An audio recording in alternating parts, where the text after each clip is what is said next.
Hey folks, welcome to the podcast. I am joined once again with an awesome guest, and this time I have Toby Cowern here with me. Toby, how are you doing? Hi, Wim. Pleasure to be back. Thank you very much for having me. Uh, Doing well, thank you. Great, excellent. Belgium is still around, so I'm doing great too. It's been an interesting about a year and a half now since last we talked. So, and for the listeners, Toby was kind enough when we were at the beginning of the pandemic to share his knowledge and experience in urban preparedness and anything to do with survival, just to give a lot of really solid advice. So I thought it would be interesting if we could go back and we both listened to the podcast episode back then. And if you want to listen to it, you go to wimsblog.com/47. So the number's 47. Go there and you can listen to it. And we just want to go over it again, like were we right, were we wrong, and so on. And then maybe do a little bit of a check of how things are now and what you should pay attention to at the stage we're at right now. So that's kind of the plan for the podcast today.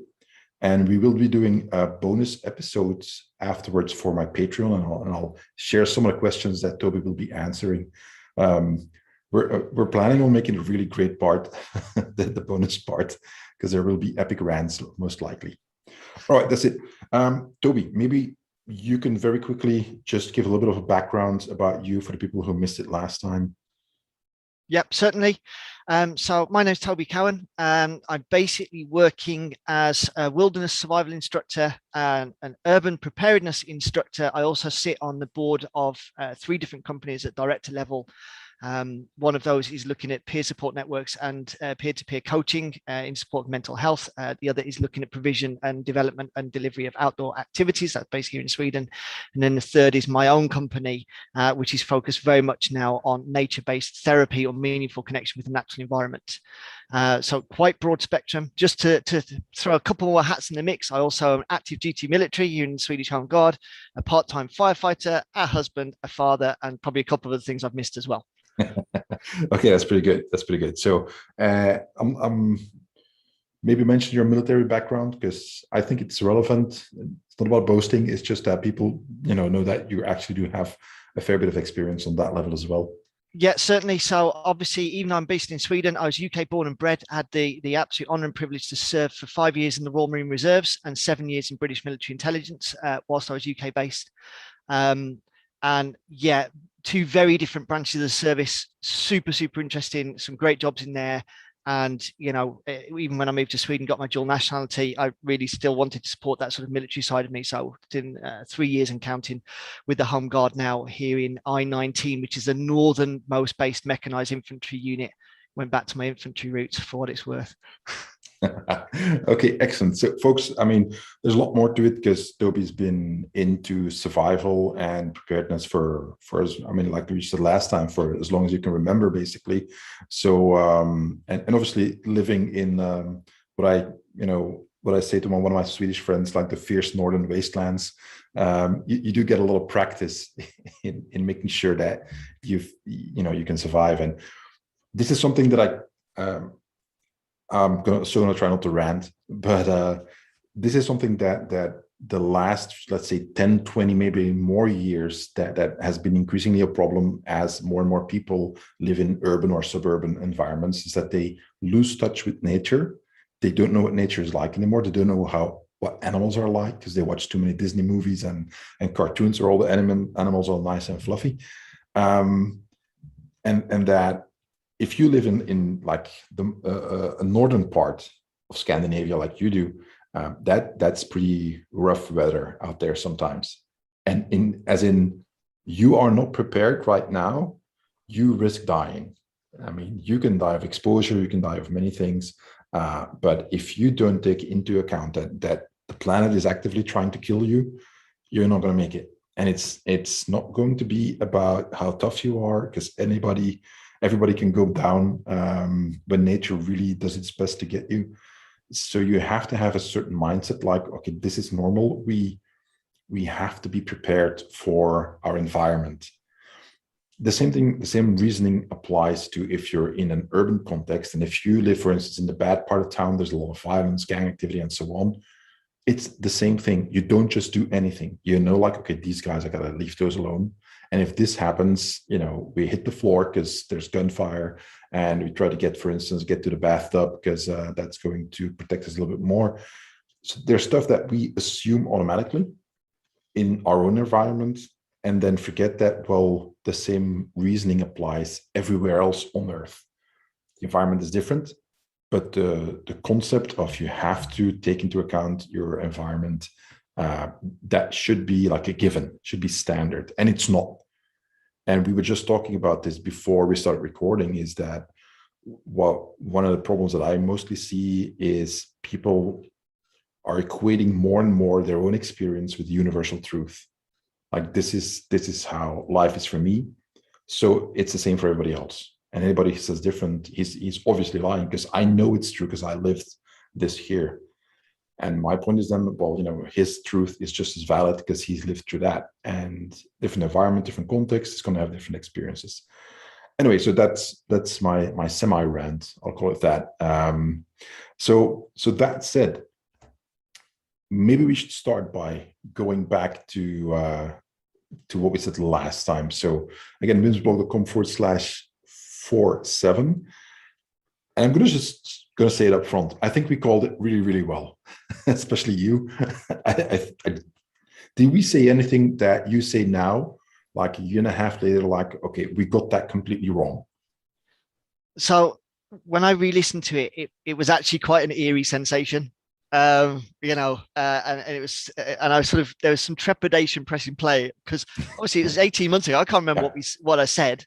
It was like, okay, this might get uncomfortable.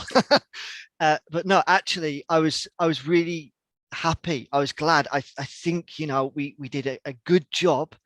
I think we put out timely information that was much needed, and hopefully it helped. Genuinely, I hope people benefited from the advice we gave. Would I change anything we said? No. And the point I'm going to make in just a second is entirely in hindsight. And so, as I said to you before we recorded, what we have to remember is we only had the information that we had at the time. It was March 19th that podcast went out. So early March, how little did we actually know back then compared to where we are now? So the only thing for me that was off in our assessment and call was we talked short, mid, and long term, but we put those as 2, 6, and 12 months. And we're slightly off on that. But I think, in my mind, quite simply, the agenda of the pandemic by last August significantly changed once governments realizes that they could have a huge power grab here. So I think if we were managing the pandemic as we thought was going to be done in March, those timelines would have been absolutely accurate. But basically, governance lost its way, or found its way, depending on how you want to look at it, and suddenly said, hang on, we don't want this pandemic to be over anytime soon, because we can actually achieve a huge amount of goals for our benefit, not for our populist benefits. And so here we are now, a year and a half, coming up to sort of almost 2 years in. But I think that timeline has been deliberately slowed and delayed, because there's a bunch of governments just having a whale of a time, quite simply. And that's a very, very sad thing to say, but that is my current assessment. Yeah, I totally agree with that. And that was also the only thing that I really found when I re-listened to our podcast is that the time frame was reasonable, like you said, for the information we had, and for the folks who don't remember, because it's been so long and there's been such a massive overload of information since then. Remember that back then we were really worried about just surfaces and contact infections, that COVID was going to be anything you touch, you need to disinfect, etc., etc. I'm not saying that's not relevant anymore, but we know now that aerosol is so much more important, that it spreads primarily by being in close contact with somebody, or in a room where somebody who is actively spreading the virus is just breathing or talking or shouting, singing, and so on. That we know that is like the biggest thing. But back then we didn't know. Nobody knew. And if you look at anything in hindsight, I think it's important to remember that to kind of look at, okay, what did we know though? why did we assess things the way we did back then? What was the knowledge we had? And I think was it in March or April? So that's really early on. Yeah, I mean, you put it out in the second week in March. I think we'd done it the week previously. So it's literally like beginning of March when there was, that was when the pandemic sort of started to take hold out of China, quite simply. I'm quickly going to look it up. March 19. So that's like really the beginning for us. I think we were just in lockdown then, Belgium, like the first time, hard lockdown, everything closes down. So that's really early on, and we were still, like, many people were still under the impression that this was just a flu. It's not going to be anything. So if you look at the stuff we said now, and I was very happy with a lot of things you said, is like it was about general good advice about preparedness and disaster situations and so on. Whether it is a pandemic or something else was less relevant. Not that, I mean, you also include more specific information, but it was about good practices, best practices, and things that can stand the test of time when it comes to advice, as opposed to like the latest flashy stuff, techie thing that people want to promote, like buy this thing and you'll be safe from the pandemic.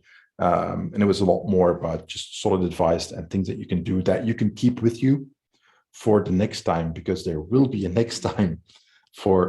Doesn't have to be a virus, it could be something else. If I'm not mistaken, it was Alexis Artwell who wrote that the average person has about 3 just basically major traumatic events in their life on average.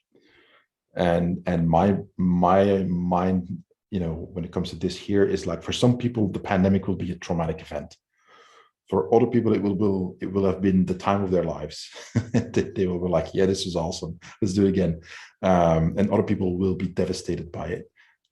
But if you're young right now, you could do well to basically think about this here is like a dress rehearsal of how things can very rapidly change your life, put it completely upside down, completely change your future, and also understand that it can happen at any time, any place, anywhere on this world, and it can be completely different than what we had now.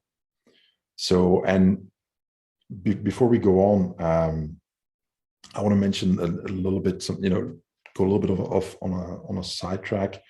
But is there anything, when you look at the advice we gave last time, that you said, like, maybe, I should have said this as well, or anything that you think like, okay, maybe we should have talked more about this?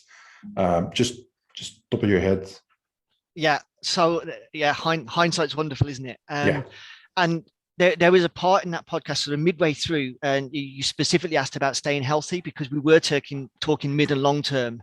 Like, this isn't going to be gone in a couple of weeks. So how are we thinking about staying healthy? And I made a very clear segregation at that point. I said, I'm going to answer this in 2 parts. Then they're both equally as important, but we need to separate them to be clear. And we talked about physical and mental. Oh, Toby, you're breaking up a little bit. I don't know if, can you hear me again? Yeah, you're fine. Okay. I lost you a little bit. Okay, so you said you were talking about food and then you kind of cut out here. Yeah, so you asked me a specific question about health and how to sort of stay healthy, because we were talking about mid and long-term actions, and obviously ill health could sort of creep through on that. And I made this very clear segregation. I said we have to answer this in 2 parts. So we're looking at the physical health and the mental health. And that was that we'd sort of labeled it so clearly, because for me, the tsunami that is going to wash up on the shore on the back of this pandemic, as we come out of it now and countries start to declare overall it's back to seasonal flu status, is the mental health aftermath. And knowing what I know now, I wished we'd talked a little bit more about the positive preventative practices that could come there, but that is only with hindsight. We could not have known how bad and how long it would get, and how intense the lockdowns would have got, and the impacts they have and are having and will have on mental health. And that's actually, for me, the next focus is, okay, that's going to be the big one, to get people back physically healthy,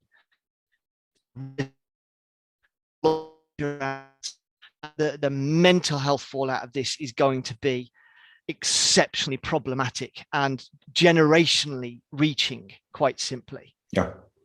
Do you have any thoughts on that right now? Like, what can people focus on that front? Always, we have to start with, they have to acknowledge the situation. And my concern is, as people rush to try to return to normal, they're just going to try and box that up and compartmentalize it and put it away. And that's, in mental health terms, the worst thing you can possibly do, because it's going to come bite you in the ass later. So we need to process it now. So whatever level of trauma you endured, you need to actively start processing that trauma in the best healthy way possible, because there's a bunch of very unhealthy coping mechanisms around trauma, and there's the healthy ones. And, if you're already in the unhealthy ones, substance abuse and such, you need to start switching out for the healthy ones, because it's unsustainable. So, do what you need to do, return to normal as you can, or the new normal, if we're going to call it that. But nothing good will come from putting off processing that trauma, quite simply. Yeah, that makes perfect sense. Another thing that I would add is I've ranted a lot about postmodernism and all the stuff that follows it for many years now. I've kind of stopped talking about it because on the one hand it's pointless, and on the other hand, people you get into these stupid discussions with people that are totally useless, and people bad faith actors.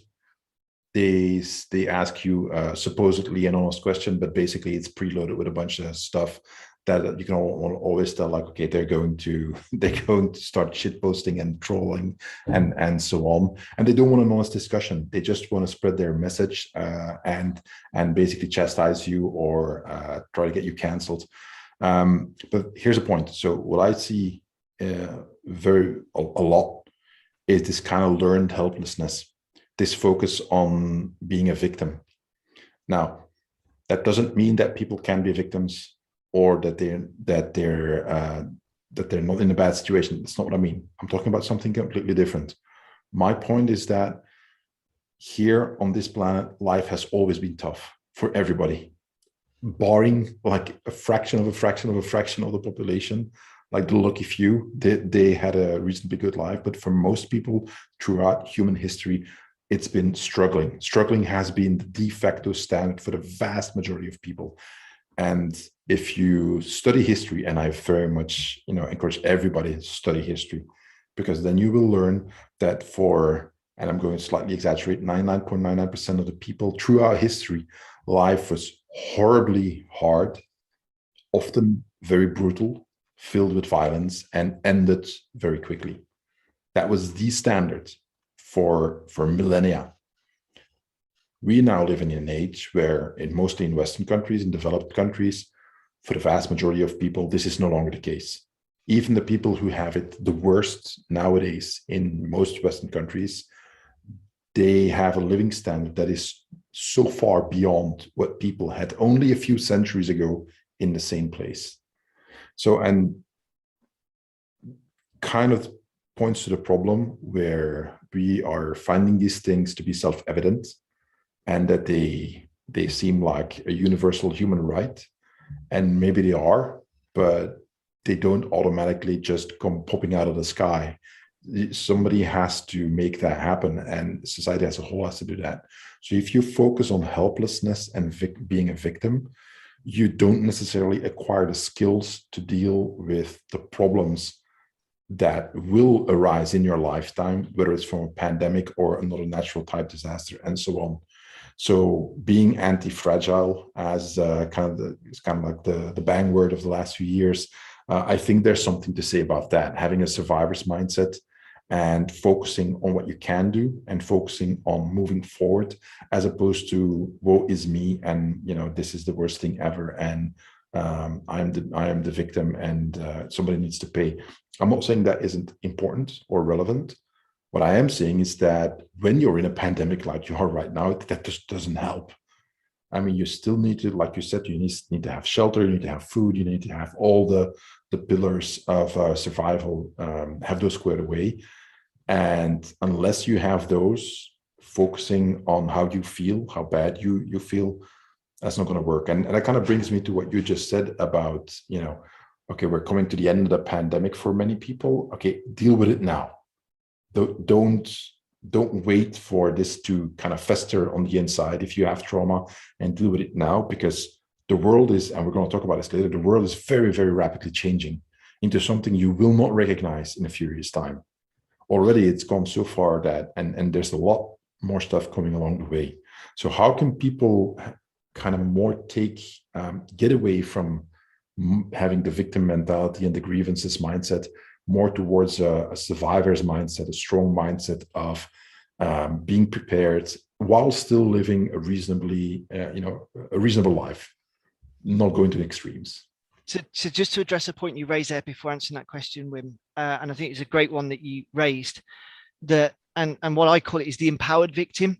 And that's a problem, because victimhood is something you should want to move beyond. Exactly. And learn and grow from that experience, no matter how painful it was. And enshrined in that is this concept, which I'll talk about shortly, which is post-traumatic growth. And this is one of the founding tenets of positive psychology. If we're living life at 0 and an adverse event happens and we drop to -1, we shouldn't just come back to 0. We shouldn't stay at -1.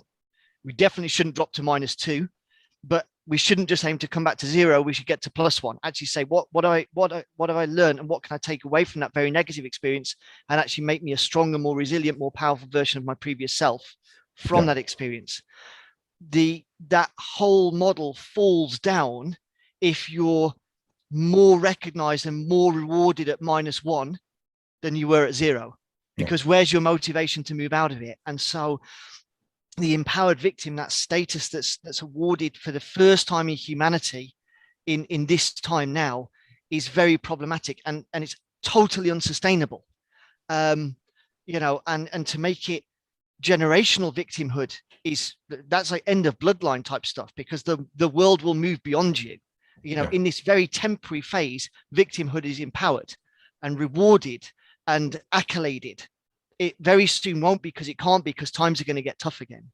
So if victimhood is a puddle that we've fallen into, we should aim to get up, step out of it and dry off, not splash around it for as long as we possibly can, to use a very coarse analogy. Okay.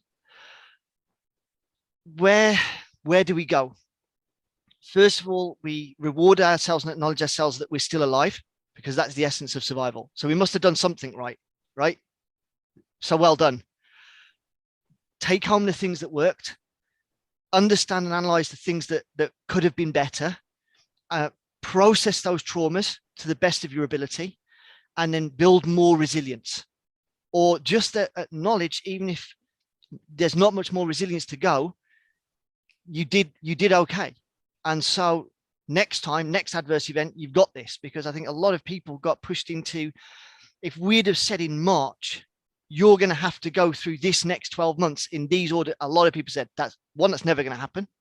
And 2, there's no way I could deal with that. But you did, because when you're in the moment, you have to. You've got very few alternatives, and the alternatives are typically terminal, right? You don't come back from those either. So, to talk about post-traumatic growth could be a weekend or in and of itself, or an entire training course. So I can't answer much more detail than that, but I think it's that mindset of, I want to recover from this. I want to come back stronger. I want to grow, and I want to develop. And that's that survival mindset, or that growth mindset, or that resilience mindset, or anti-fragile mindset, whatever label you wish to apply. Don't just wallow. Don't just sit where you are and expect the world to stop with you, because it's not going to. It's just going to pass you by. Yeah, it makes a lot of sense. And here's another question for you, because I'm sure some people listening to this if they have been kind of groomed or they've been in a society where being this empowered victim is something that they find normal, that they don't question, and they hear this we just said for the first time. Okay, where do you start? If you're coming from this, like you said, below 0, if you're starting from that victimhood mindset, how do you get out of this? For instance, I'm assuming, so correct me if I'm wrong, that when you do your wilderness courses, that you sometimes have people who have like zero background. They start from scratch, and they are going out of their comfort zone like big time. Like all of a sudden, this is like, whoa, this is not, my air conditioned house that I'm used to, and I don't have my iPhone with me, and I can't just put my feet up on the couch. It's like all of a sudden you get just thrown into literally the wilderness and like deal with it. So how on a mental, psychological level, how can somebody who's listening to this right now kind of get started? Like, because it's going to be difficult. You're basically reorganizing your worldview. Correct. So, and I think that's going to be done on two levels, which is internal and external. Okay. So if we realign our worldview or adjust our worldview, the internal is going to be reading a lot about the alternative worldview, right? And I think actually for this specific subject, one of the places I would recommend people start is looking into Mark McYoung's writing about escaping the abyss. I think he calls it, if you head over to his No Nonsense Self-Defense page, because as controversial as Mark has seen in some circles, it's solid what he's saying about trying to escape that victimhood, and he's got an exceptional amount of knowledge around that. So within the circles that your podcast is probably attracting, I think Mark McYoung is one of those names that's going to sort of resonate.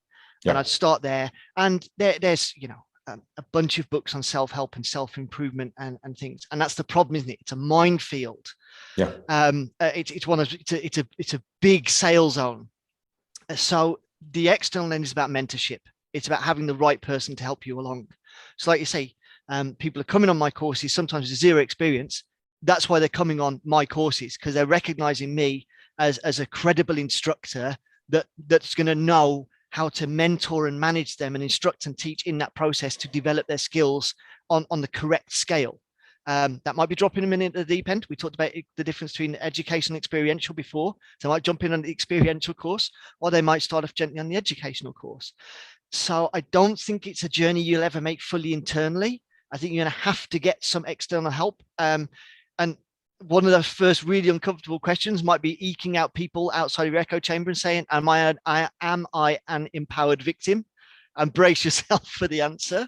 But like you said, that is out of your comfort zone territory. If you're not going to expose yourself to other opinions, other worldviews, if you're just going to insulate yourself from that cocoon, you're not going to move beyond it. And if you're going to demand the world needs to conform to me, like I say, very soon the world will leave you behind out of necessity, sadly. Yeah, I'm going to throw something else at you, and something that what you just said kind of reminds me of another discussion with somebody else. It's that when you're in this empowered victimhood mindset, you are living in a fantasy world. You're living in a version of reality in which you can only do that if a bunch of other things are squared away for you. Meaning you've got food on the table, you've got shelter, and so on. And like the Maslow's pyramid, which I know that is, it's kind of frowned upon a little bit nowadays, but as a basic model, I think it kind of makes sense still, and it's easy to explain certain things with people.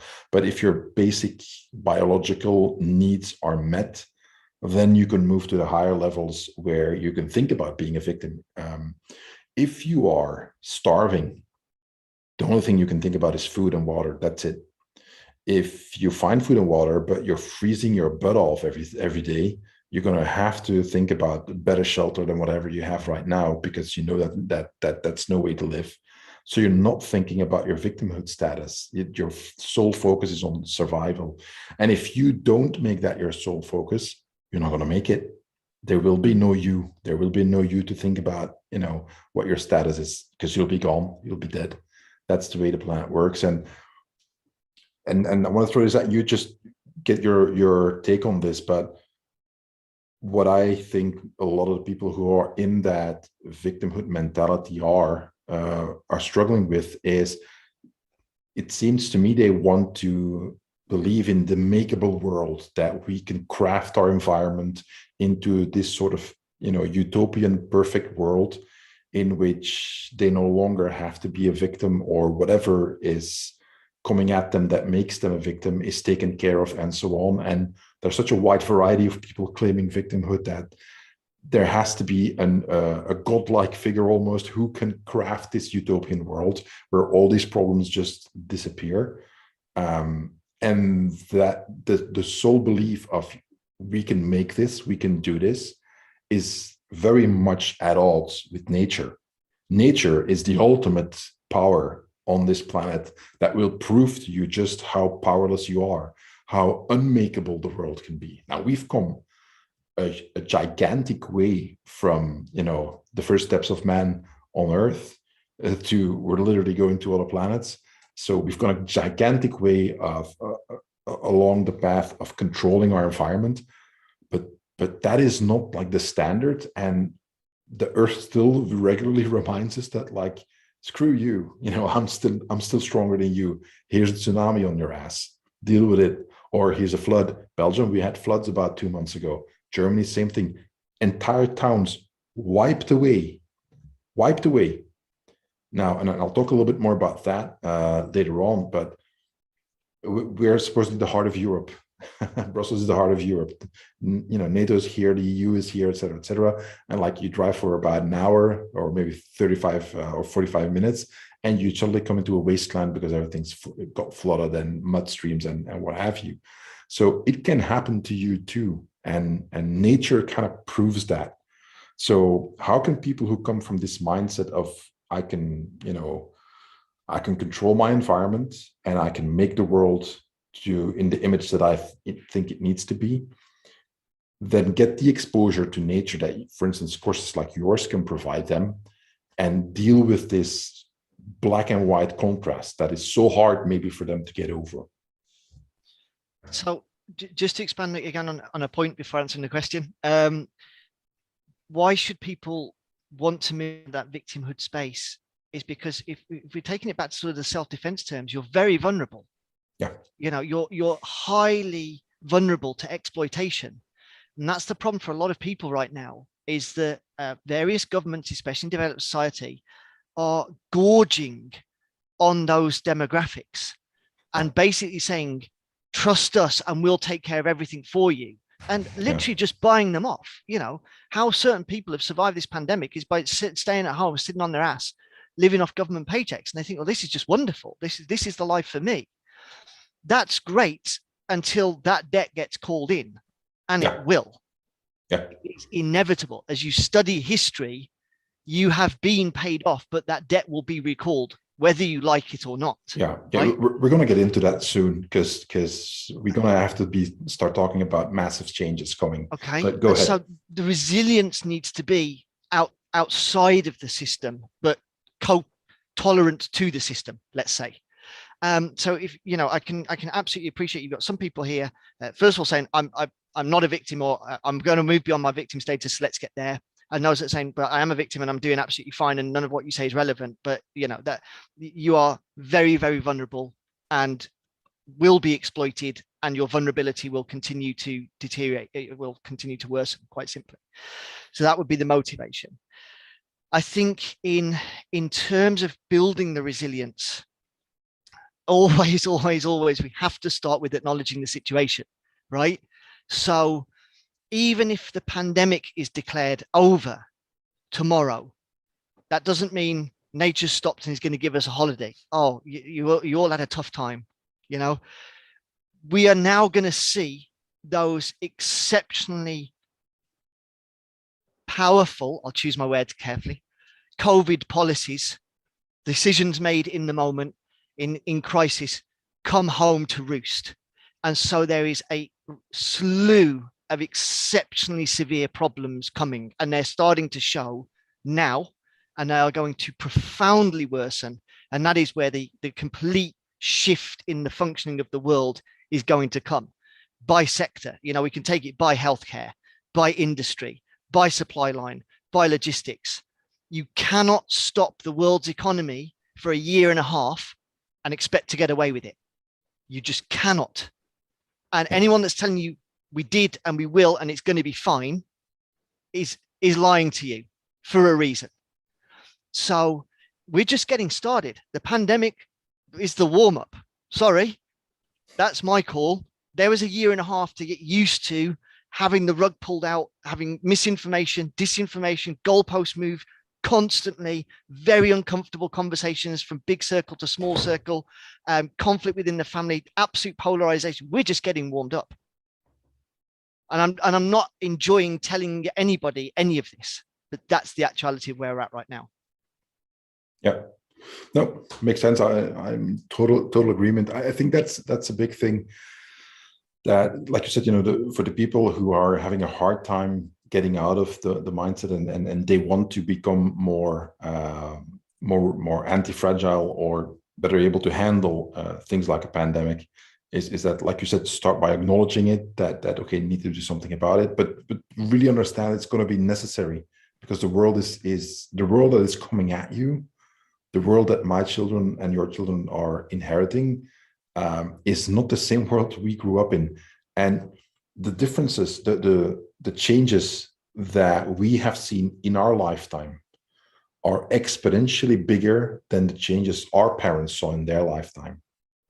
That is something that people seem to have a hard time understanding, is that it's not just gradual growth, it's exponential growth and exponential changes, and it just goes faster and faster, to the point where the world you thought of, I mean, imagine where you were like 2 years ago, what the world was like, what you thought the future was going to be. That has nothing to do with what you think about that now. Like it's like complete, it's all gone.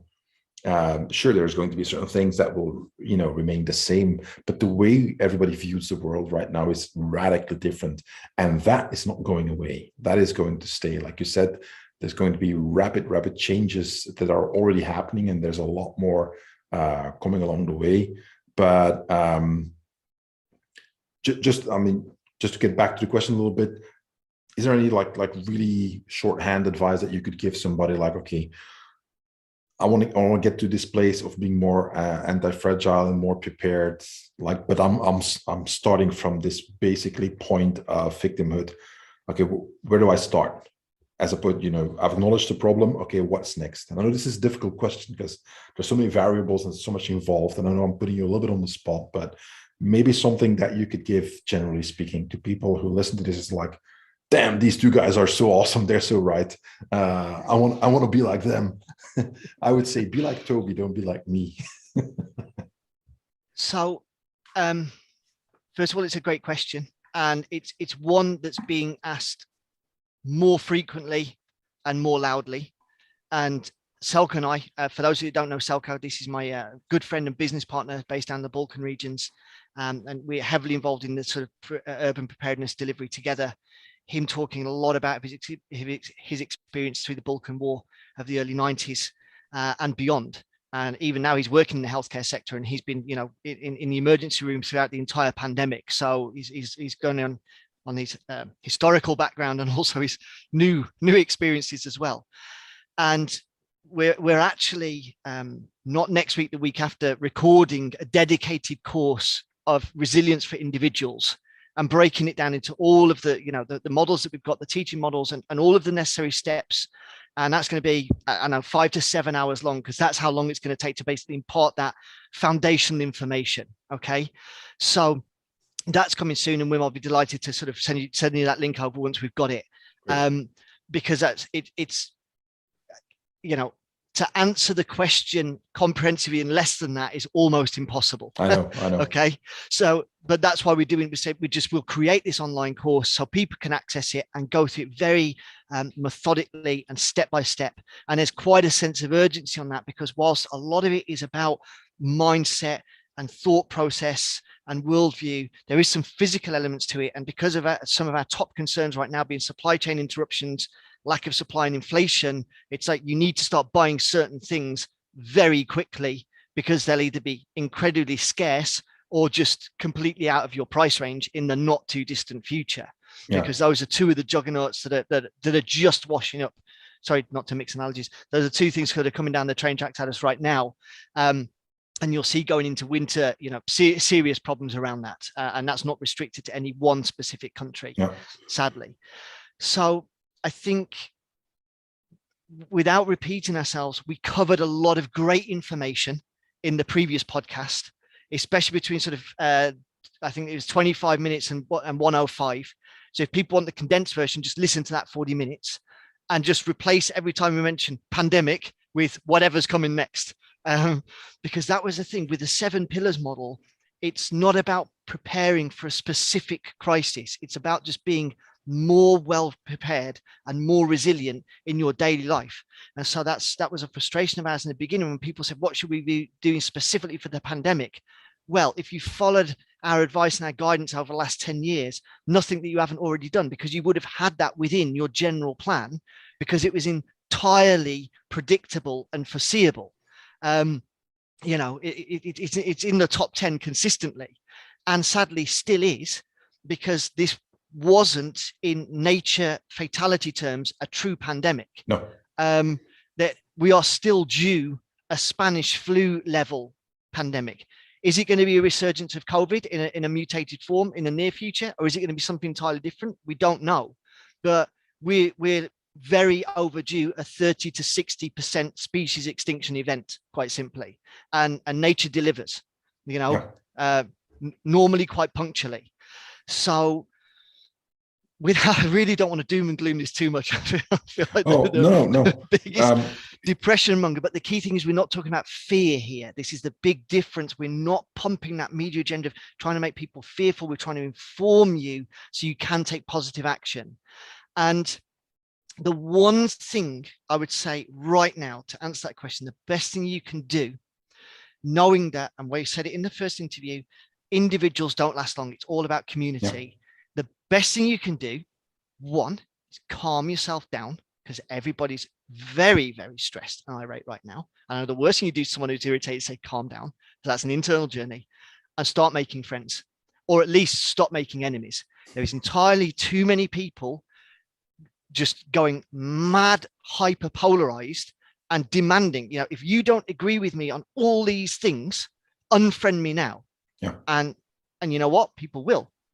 And what you're doing is shrinking your network or your community to a dangerous level.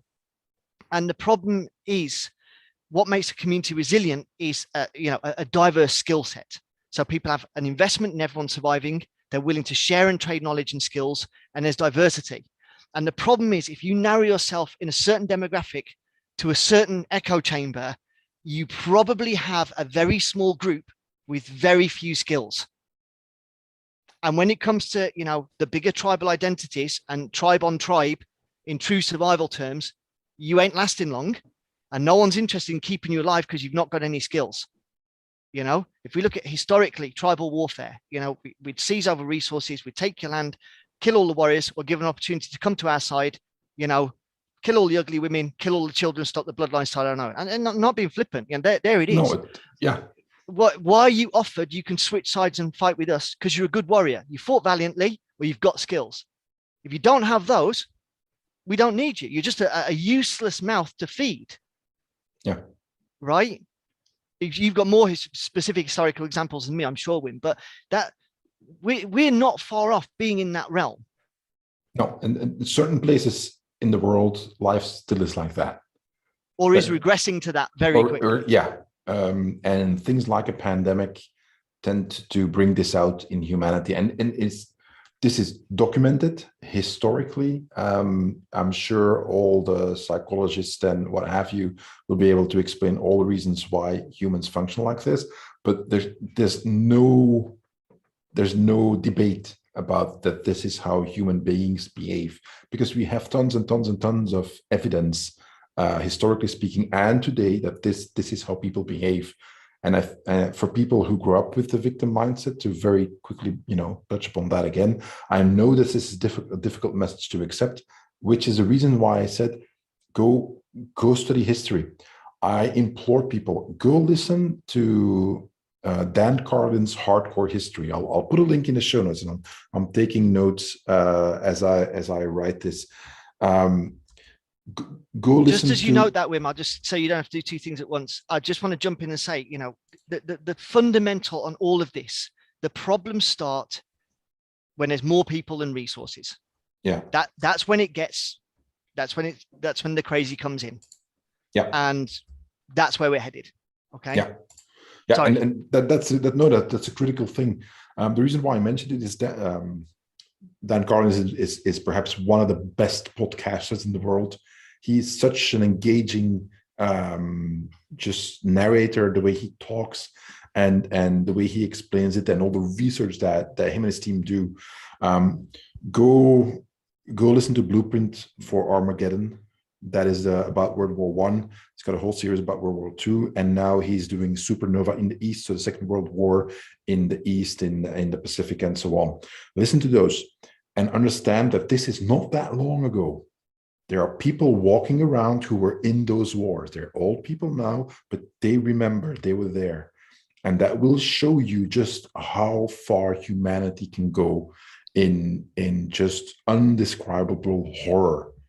The most inhumane things happening in war and beyond, and not just to soldiers, but also civilians and so on.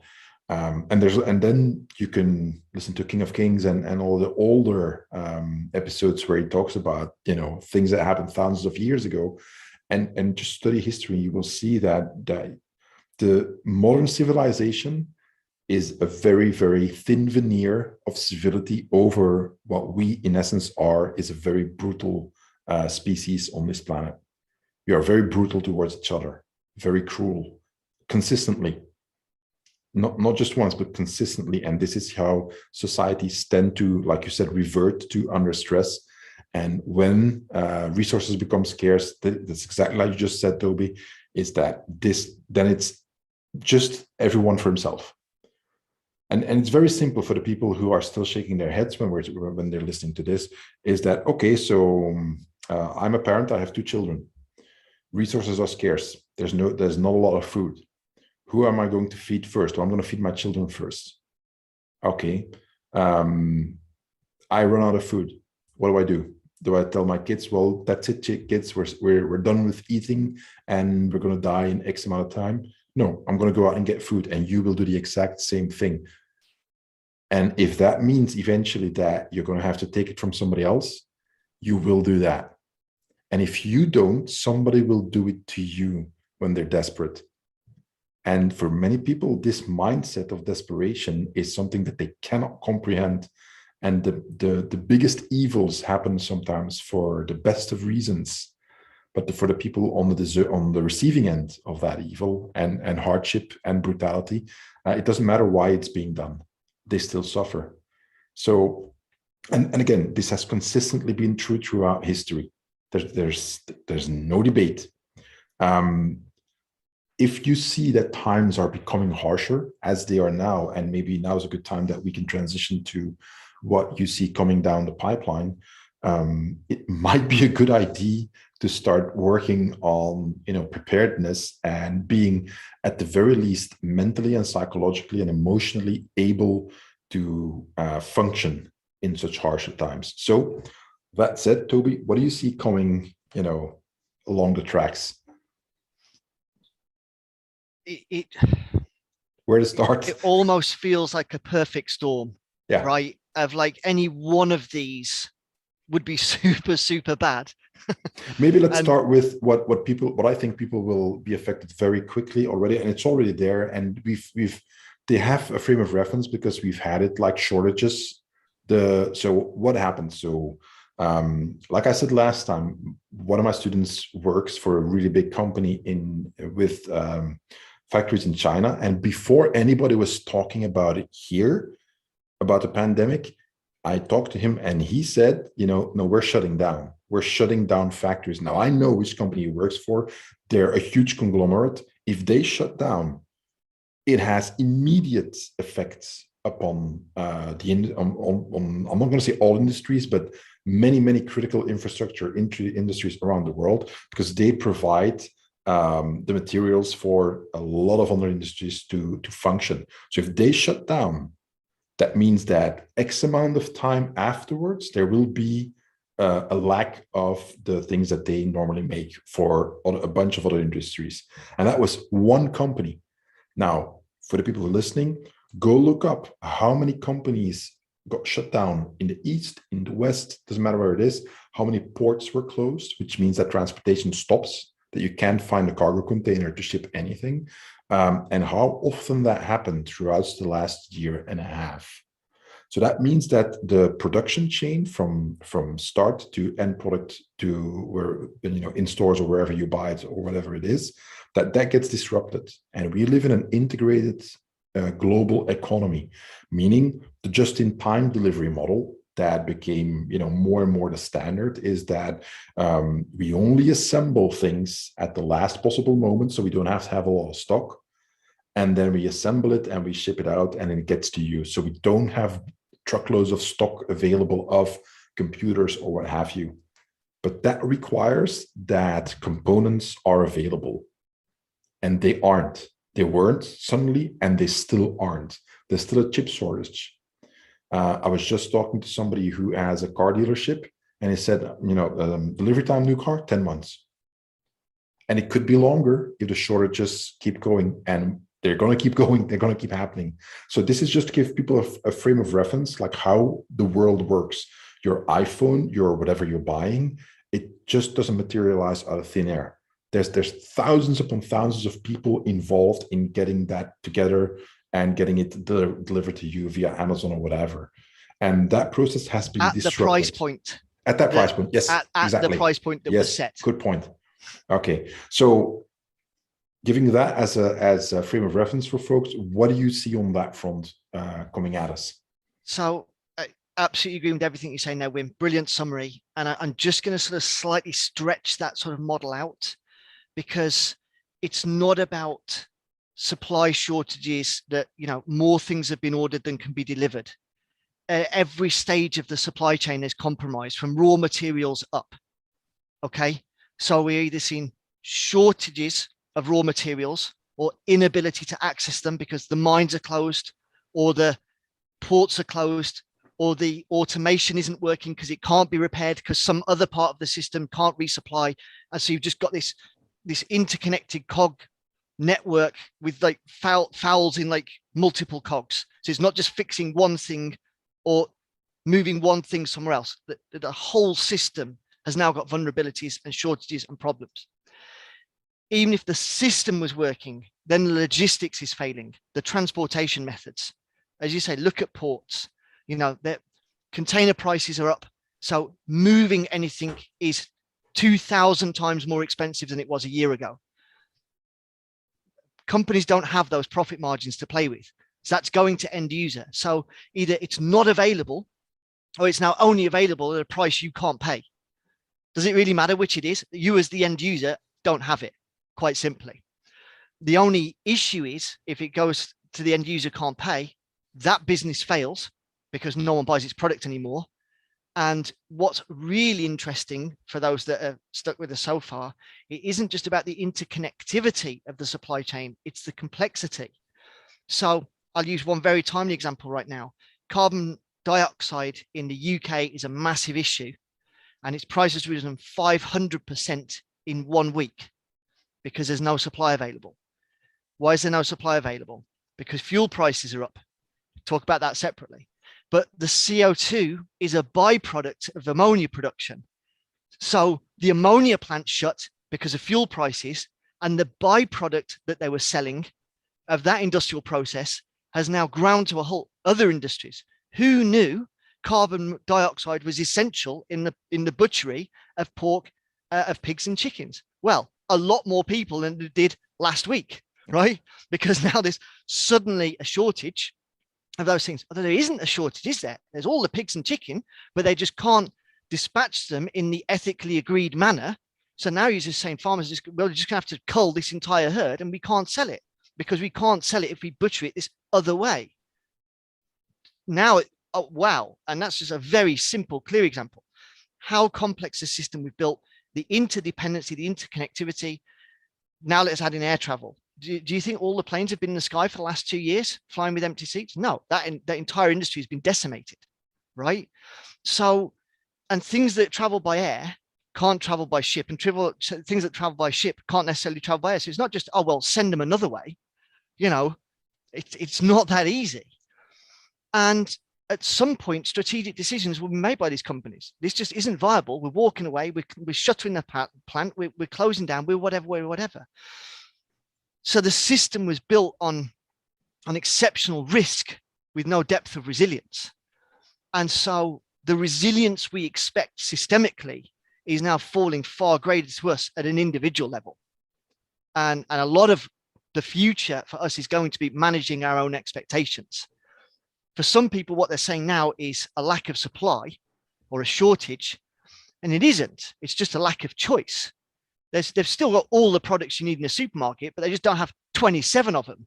They maybe have 4, right? That's not a shortage. That's not a lack of supply. It's a lack of choice. Soon we're going to move to that lack of supply. It's just not going to be there. And more importantly, and this is a vital point to understand, we won't actually know when it's coming back again.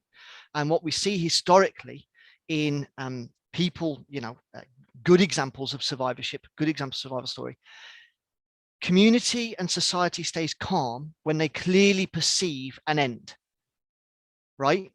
Yeah. And so long as they've got that, everybody sort of, if they know that law and order's still working or will be returning very soon, that keeps the sort of veneer attached. People don't misbehave too much because they know the consequences are going to come back real soon, the law enforcement or the governance, whatever. When they don't perceive an end, or they don't believe the timeline they're being given. Now we'll come to trust equity or lack of trust equity in just a second. So if you feel your government has lied to you for a year and a half, you're not listening the next time they say 2 weeks to flatten the curve, are you? That's gone. No one's believing a 2 weeks anything anymore. So if there is no end time or a belief or a trust in the authenticity of that, then we're into a 3 meals away from anarchy type thing. The panic starts, panic is contagious, and suddenly the situation, it's not a slow deteriorating situation, it drops off a cliff edge, right? Yep, no, I totally agree with that. I'll give some other examples from the UK. There was this, I don't know it, but I think it's a chain of restaurants that chicken is like their thing that they serve as far as dishes go, that suddenly said like, we're closing because we can't get any chicken at like 40 restaurants or 50. I don't remember, this is from a little while ago, but what you just said is like, well, it's all connected. They need certain materials to process all that meat, and so that it can be put into packages and get to wherever it needs to go, whether it's restaurants, supermarkets, and so on. But if they don't get that, if they can't have what they need and there's no alternative, or there's no way of getting it at the price point that they can still make a profit, then that's it. We're done. Something that a lot of people will understand is like last year around this time, maybe a little bit earlier, like getting computers, getting laptops was really hard. Why? All of a sudden, everybody had to stay home.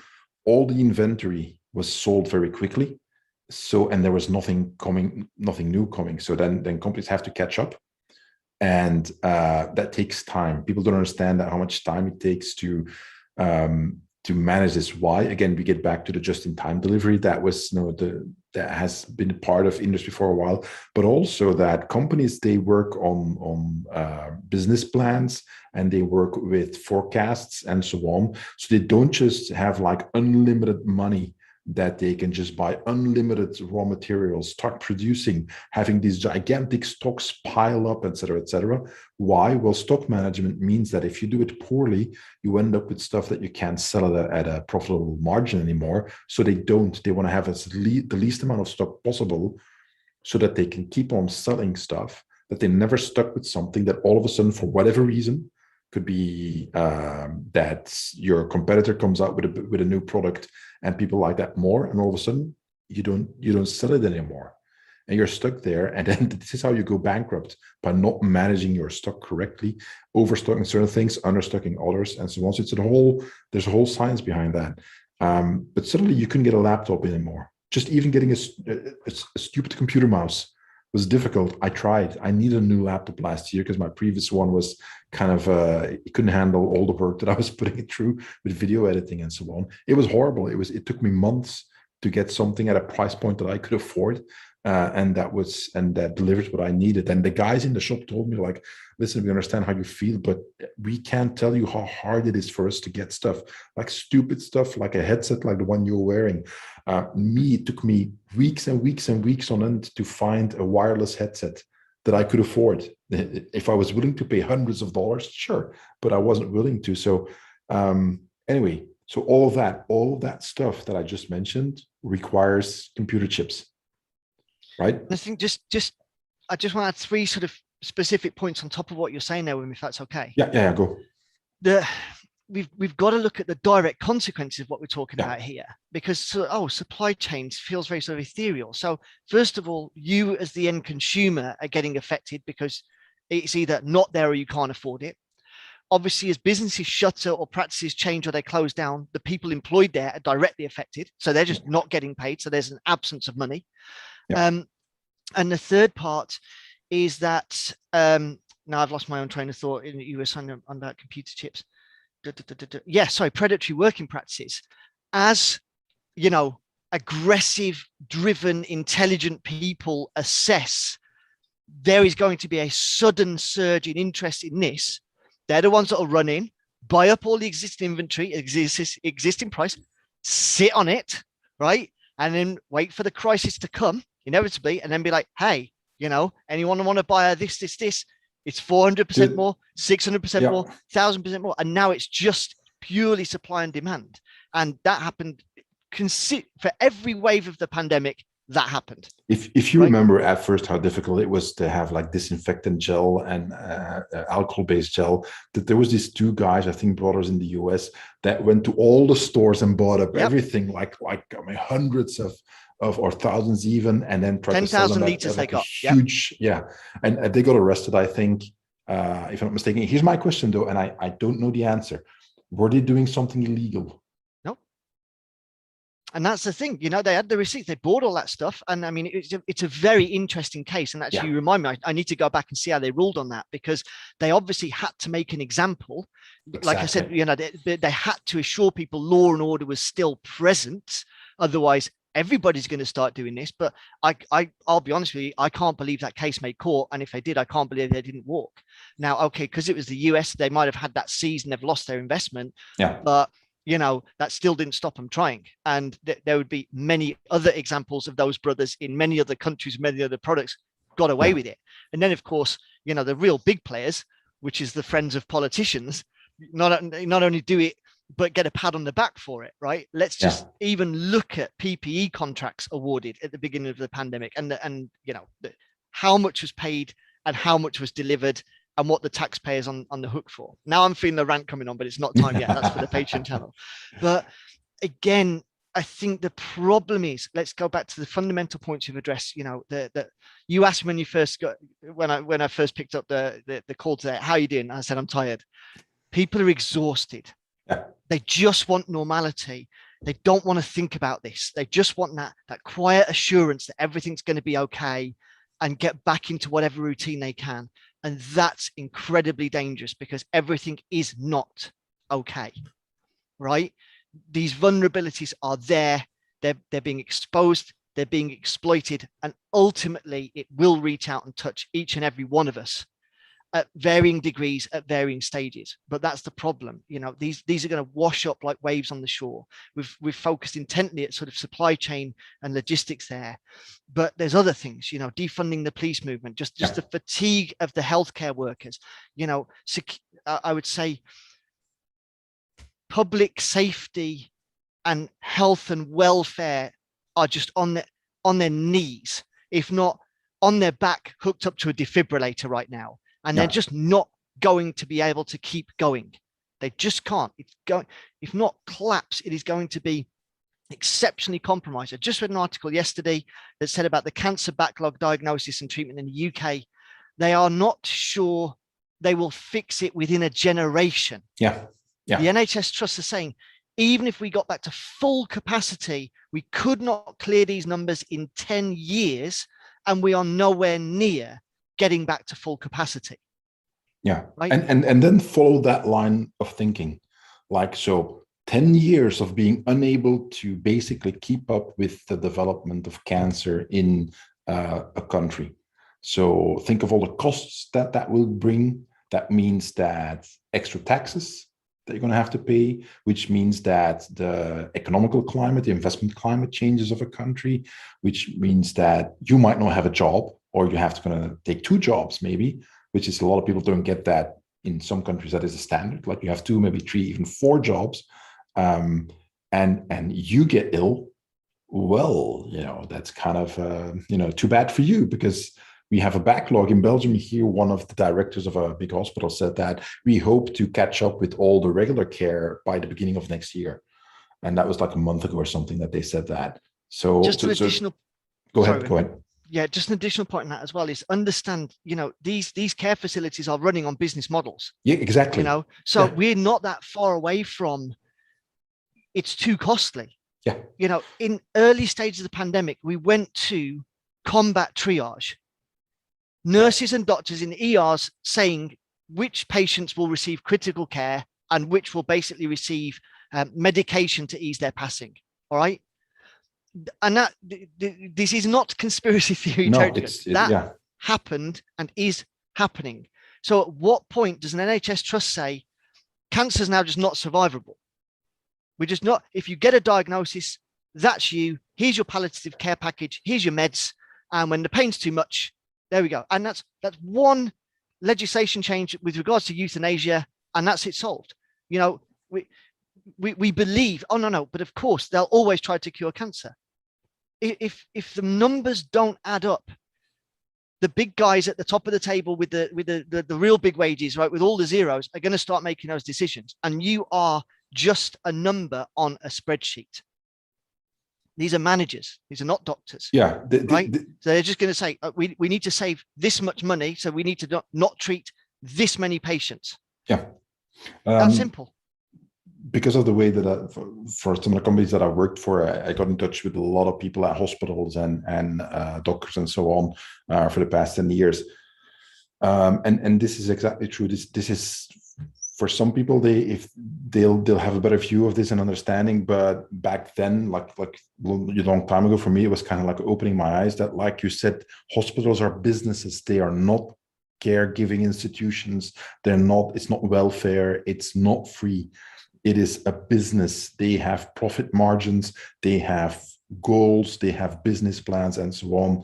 I know of one hospital that expanded, and they had a forecast. Okay, we're going to have this month, so many more patients, X% that we can handle. That means this profit margin and so on.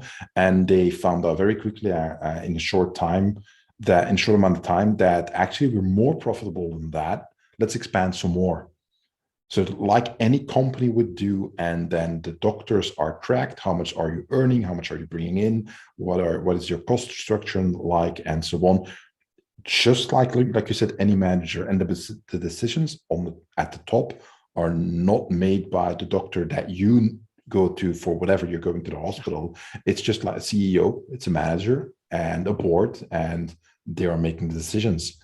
A rule of business: everyone's replaceable. Yes. So if the shareholders don't like that CEO's decision, goodbye that CEO. In comes the guy that's going to agree with the board. Yeah, exactly. Basic business. Sorry to interrupt you, but I just wanted to make that point that some people, when they're listening, can just be like, "Oh no, but somebody will make the right ethical decision." Yeah, and they'll get sacked and replaced that day. Yeah, and this is not us being cynical. It's just go talk to somebody who works in a hospital and ask him who's in charge. The doctor that is so nice to you, or his boss? Yeah, the guy who runs the hospital. Guess who's getting fired? Yeah. So and I mean, those are all changes that are coming very, very rapidly towards us, and they're not going away. There's massive changes coming along the way, and the big thing, and that's why I wanted to start with disruption of the production chain and logistics and so on, is that people think that now, because the pandemic is in many places over or managed or manageable, is that we're going to go back to normal. No. all the lockdowns that started happening around January, February last year, they're still going to take years to work all the way through the entire production cycle of whatever thing you want to buy. So all the industries involved, it's going to take years to just have all these problems, like you said, all the little cogs in the machine to get them functioning again. And here's the kicker. While this is happening, everything becomes insanely expensive. One of my students works at a very high level with multinationals, and he told me months ago, he said, when I talk to my clients and what did they tell me? The price of raw materials are spiking, like vertical increase, not incremental, not exponential, no, vertical, which means that by the end of this year, so we're getting close to it, winter is coming, right? So by a few months, a lot of stuff is going to be extremely expensive, like you said, because otherwise the companies can't make a profit. And this is going to go on and on and on for a long time, because it takes years to basically have this massive disruption that existed, just have it sorted out again. Here's the thing. As this is happening, and I asked them, one example, President Biden said that they're going to have like $1 billion to build computer chip factories in the US, like an incentive. It takes billions more to build one factory. But many companies, as I asked my students, I said, are they actually going away from relying on China and the East and so on for all the raw materials and computer chips and so on? Are they actually thinking about changing the whole production chain or not? It says, yes, they are. So that is going to happen. What does that mean? Well, opportunities for jobs will, in a certain way, come back to Western countries. However, building a computer chips factory takes 3-4 years before it's operational. So all this stuff, even if it's in the planning stages now and the decision has been made, years down the line is when this actually starts working. And if there's no legal challenge to that, because do you think the Chinese are just going to let those industries walk out the door? Yeah. Now you're just going to have two contract lawyers going at it about who owns what. Yeah. Where's the IP sit? So 4 years if it was flawless. Exactly. And it ain't going to be, because there's too much money involved. Yeah.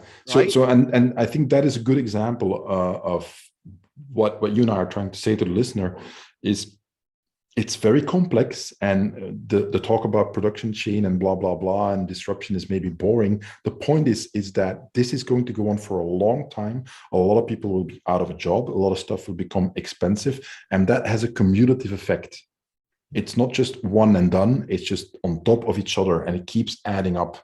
And all of a sudden, like gas prices in the UK going up, like really going up. In the US, in many places, gas prices are really high. Food is becoming very expensive, and so on. And I'm sure there's websites that you can go to track all these prices, and you will see the curve going up. How about your paycheck? Is that going up at the same rate? Not as much. So you are becoming poorer. Not because you're not working hard or not making enough money, because life becomes more expensive. Okay, what happens when you get poor? Well, if you get too poor, all of a sudden you stop spending money, which means you as an individual in the economy position yourself differently, which means that all the other businesses that you were a patron of, all of a sudden either don't see you or don't see you as much anymore. And that multiplied by millions and millions or even billions of people. So guess what? And then we haven't even talked about inflation, which is rearing its ugly head, and now they're pretending that no, it's not a big deal. We're going to do some more deficit spending and blah, blah, blah. Sure, we'll see about that. Because in the past, it always worked out so well. So folks, a lot of stuff is coming down the pipeline, and stocking up on essentials and stuff that you really need, and thinking and planning ahead, trying to put a little bit of money away, try to get out of debt. Do it now, don't wait. Become as debt free as you possibly can. Make sure if you can own stuff that you don't rent, lease, but make it yours, all that stuff. If you can do that now in the foreseeable future, I think that could be a solid plan. What do you think? Yeah, absolutely agreed. Invest in assets and assets that you hold. Yeah. If it's not under your roof or you don't have the key for it, you don't own it, because Yeah. that can just disappear at any time. So, you know, if we talk about people fleeing to precious metals in times of crisis, classic reaction, you know, don't buy your paper certificate gold. You want it in your safe, right? Yeah. That's the only way you're owning it otherwise. Yeah. So yeah, be debt free. Classic rule of resilience. You know, if you're in debt, you are a slave Yeah. to whoever owns that debt or whoever they sell that debt to. And again, most people don't understand how debt works. Only they can get in it, and it's wonderful because they just get this free money thrown at them from all sides. So I think that's the hard part, isn't it? When people are tired and fatigued and just want to get back to some sense of normality, they don't want to be challenged on all of these fronts to have to think about these things. And if you don't want to, that's fine. But then don't come crying to anyone that did think about it and built some resilience in their life in a very not too distant future, because all the warning signs are there. People like us are giving up inordinate amounts of our time to try to tell you in a calm, reasonable, measured manner. So we're not frothing rhetoric and joining the crowd there. You know, we're just trying to be sensible about this. And if you don't listen, fine, you own the consequences of your decision, as does anybody depending on you. Yeah, and there's one more thing that I want to add on top about of this, and again, it's boring industry talk again, in a sense, that in a way, but so all the massive change that I just said is happening, right? On top of that, right now, I think the US has about 10 million people, 10 million job openings that are not being able to be, they can't fill. Belgium, same thing. We have a lot of job openings. It's getting difficult. A lot of companies, we don't find people who are willing to work because they've had, some sort of government subsidy or whatever, or I don't know what the term is that they give, so that they give people money basically because you can't work. So, and that makes sense, right? So the government shuts everything down, then they have to take care of you. They give you some money every month so you can survive. But that's a lot of fun if you don't feel like working. And a lot of people are still in this mindset of like, I'm going to just ride this out for as long as I can, free money, and I don't have to work. This is awesome. Or work a little bit on the side and have a little bit of an extra income that the government doesn't know. But that is unsustainable as well. And companies have been trying for a while now to just find people, a lot of companies, big and small, and they're not finding enough people willing to work. What is the consequence? They look for solutions. They are finding solutions. Robotics are taking over. It's not science fiction anymore. I am on a newsletter of a very big and famous, big name famous Silicon Valley investor, and just sends in an aggregated newsletter with news about certain things. One of them is technological evolutions, biomedical, and so on. And there was this one example of, I think it was either in state of Texas or somewhere else, this guy who owned a bunch of restaurants, and he couldn't find waiters. He now has robot waiters that have trays that you can stack the plates and the glasses on, that can either deliver by yourself manually, by themselves, automatically, or there's a waiter who walks with the robot, and it's like having two waiters at the same time. It's all automated. The robots get out of the way of customers, or they stop rolling around when there's a customer. You can order from your app or from an app that you have to download from the restaurant, and so on. So all that means is it costs less for the owner to have those robots working around, and they are reliable. They don't get sick. They don't complain. They don't want a union. They only work, and they do exactly as told. And if one of them breaks down, the company that builds them is going to bring you another one right away. Or they have a technician come out and fix the problem. Do you think that guy is going to go back to hiring people? He's not. Because businesses like stability. They like to know how they can manage their business, what comes next. They make business plans and so on. And if they can't rely on people or on certain systems, they change the people, they change the systems. That's how business works. And this is happening in all sectors and industries. I've seen hundreds of news items coming from via that newsletter of robotics, artificial intelligence, drone delivery, autonomously driving, whether it's cars, trucks, little delivery robots like R2-D2 from Star Wars, that are going to roll around in cities and just deliver stuff. Drone delivery of from anything from medicine to your Amazon products and so on. That is happening. It's not one company. There's like hundreds and hundreds of companies delivering that. All that means job loss. People who used to do those jobs, they're gone. Now, for people who don't like this and get upset, are you upset about the people who used to light the lights in the streets back when it was gas? That was somebody's job, just to walk down the streets, and he had this long pole that had a little flame on it, and he would open the street light, and he would put it on, close it, and move on.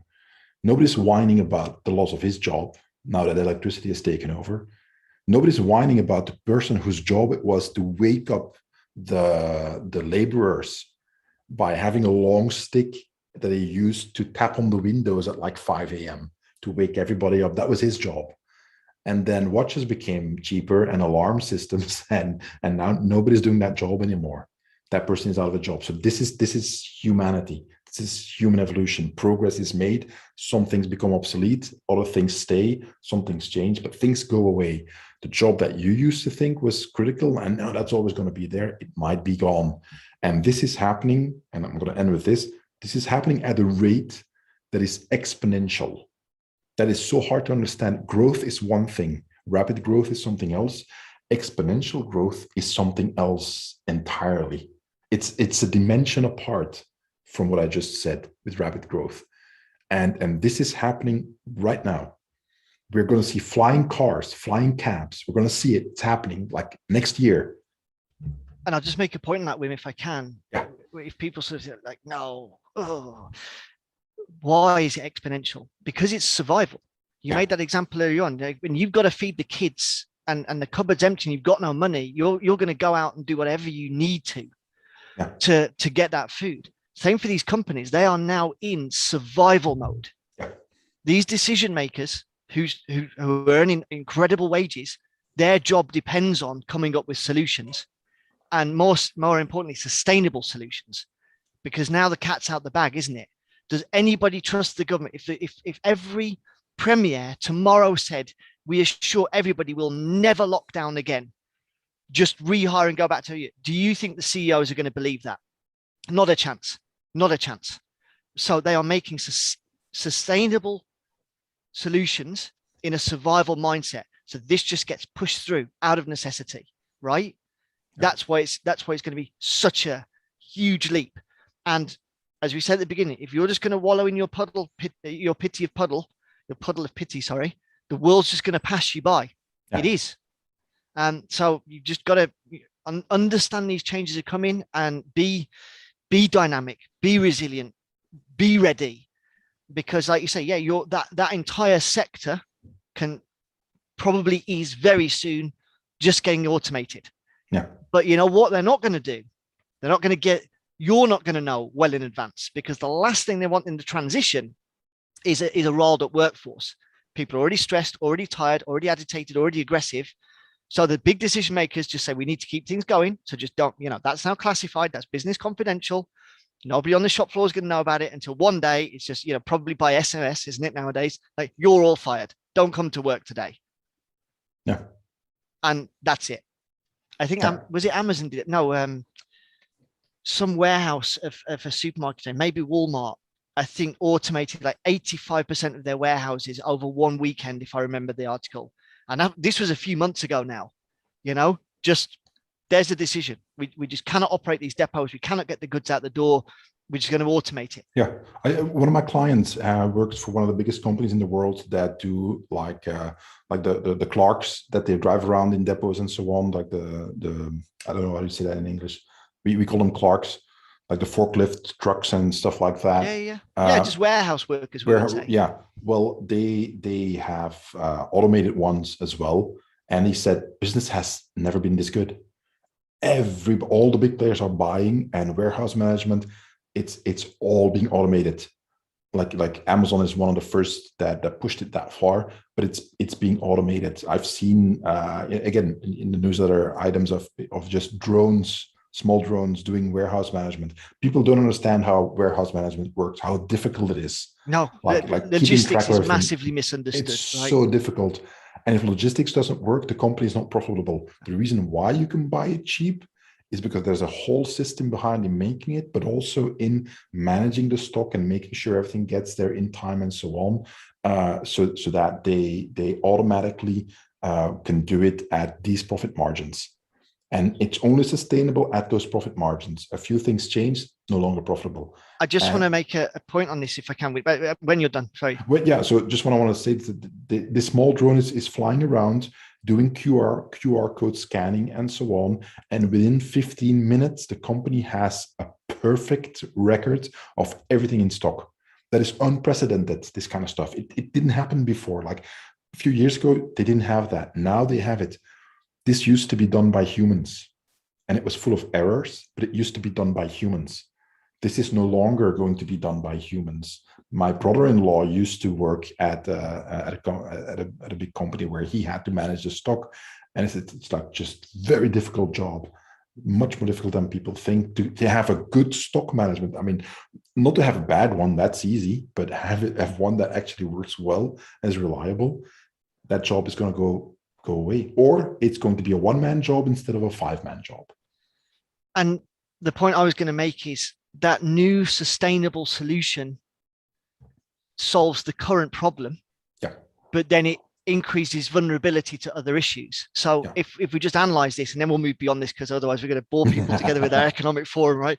The COVID pandemic was people-based. So that virus in the people population made this people-dependent industry very problematic. So they're going to automate. But now the risk of computer viruses is now off the chart, right? And again, we said earlier before in the sort of green room chat that people are now in the short cycle news, and they forget things very quickly. Last year and this year saw major unprecedented hacks, not only in audacity, but in scale and modus operandi with digital currency, that now just holding companies to ransom.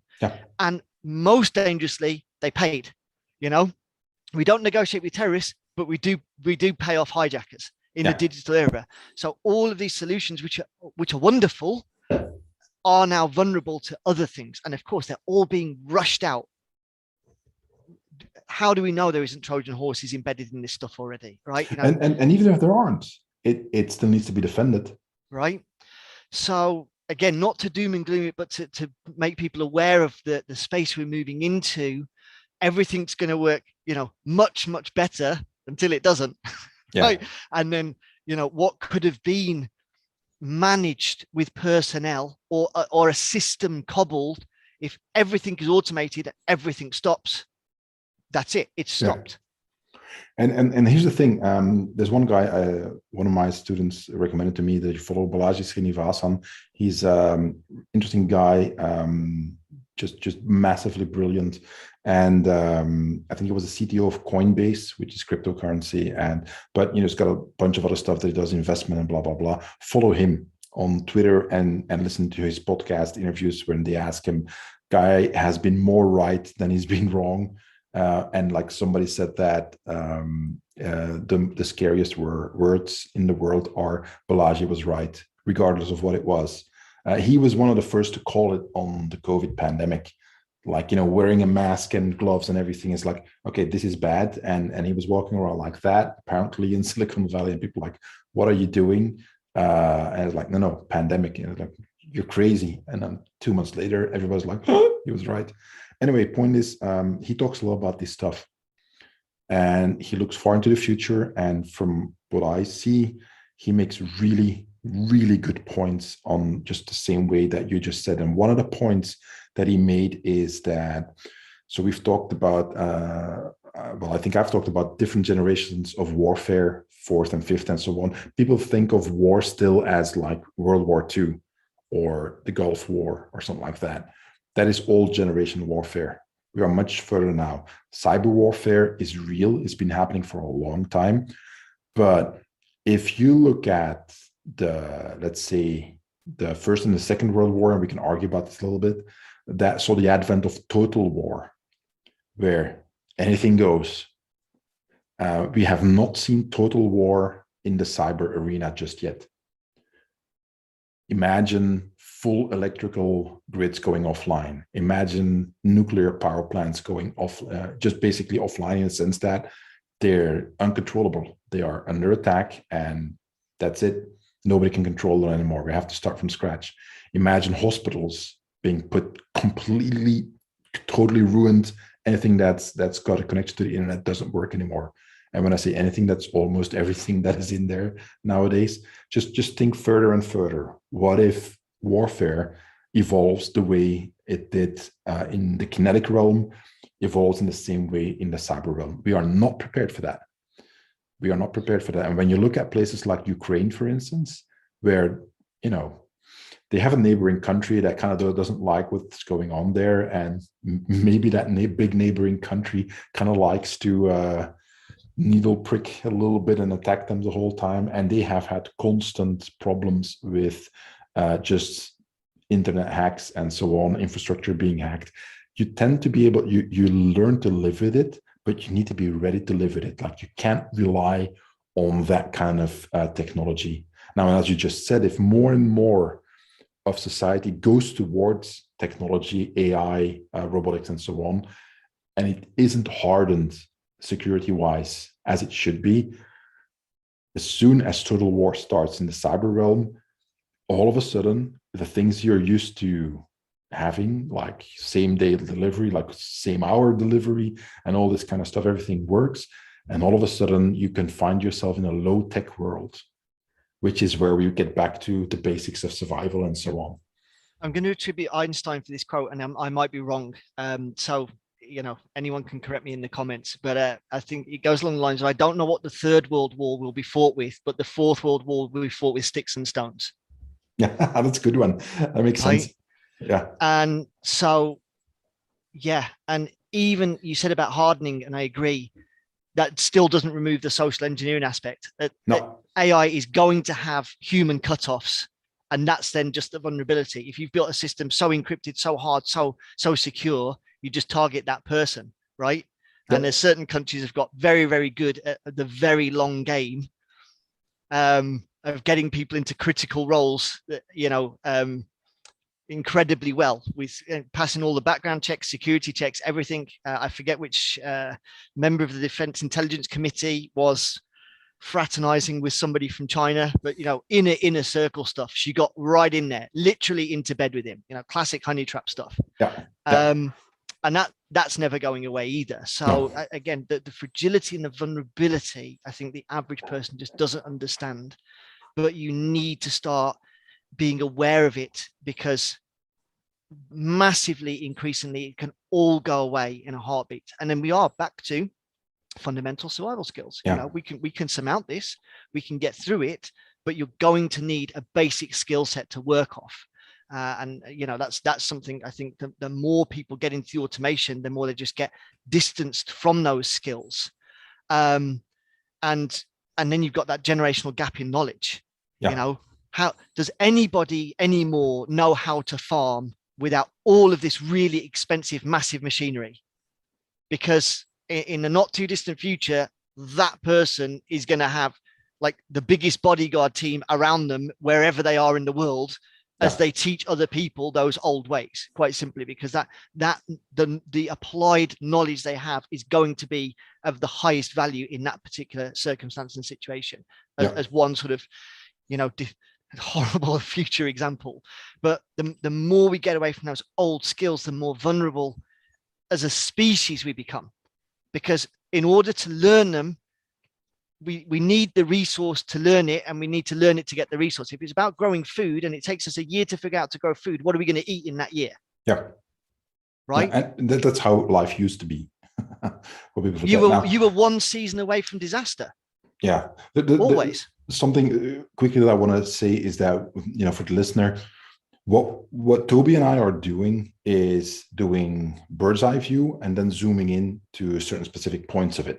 So if you find it hard to keep track of what we're saying, like how does this apply to me, some of the stuff we're saying is like the big picture overview, like you look from miles above, and you look at it and like this is the whole thing, and you need to know how that works. But we've tried several times now to zoom in, like this is what it means for you.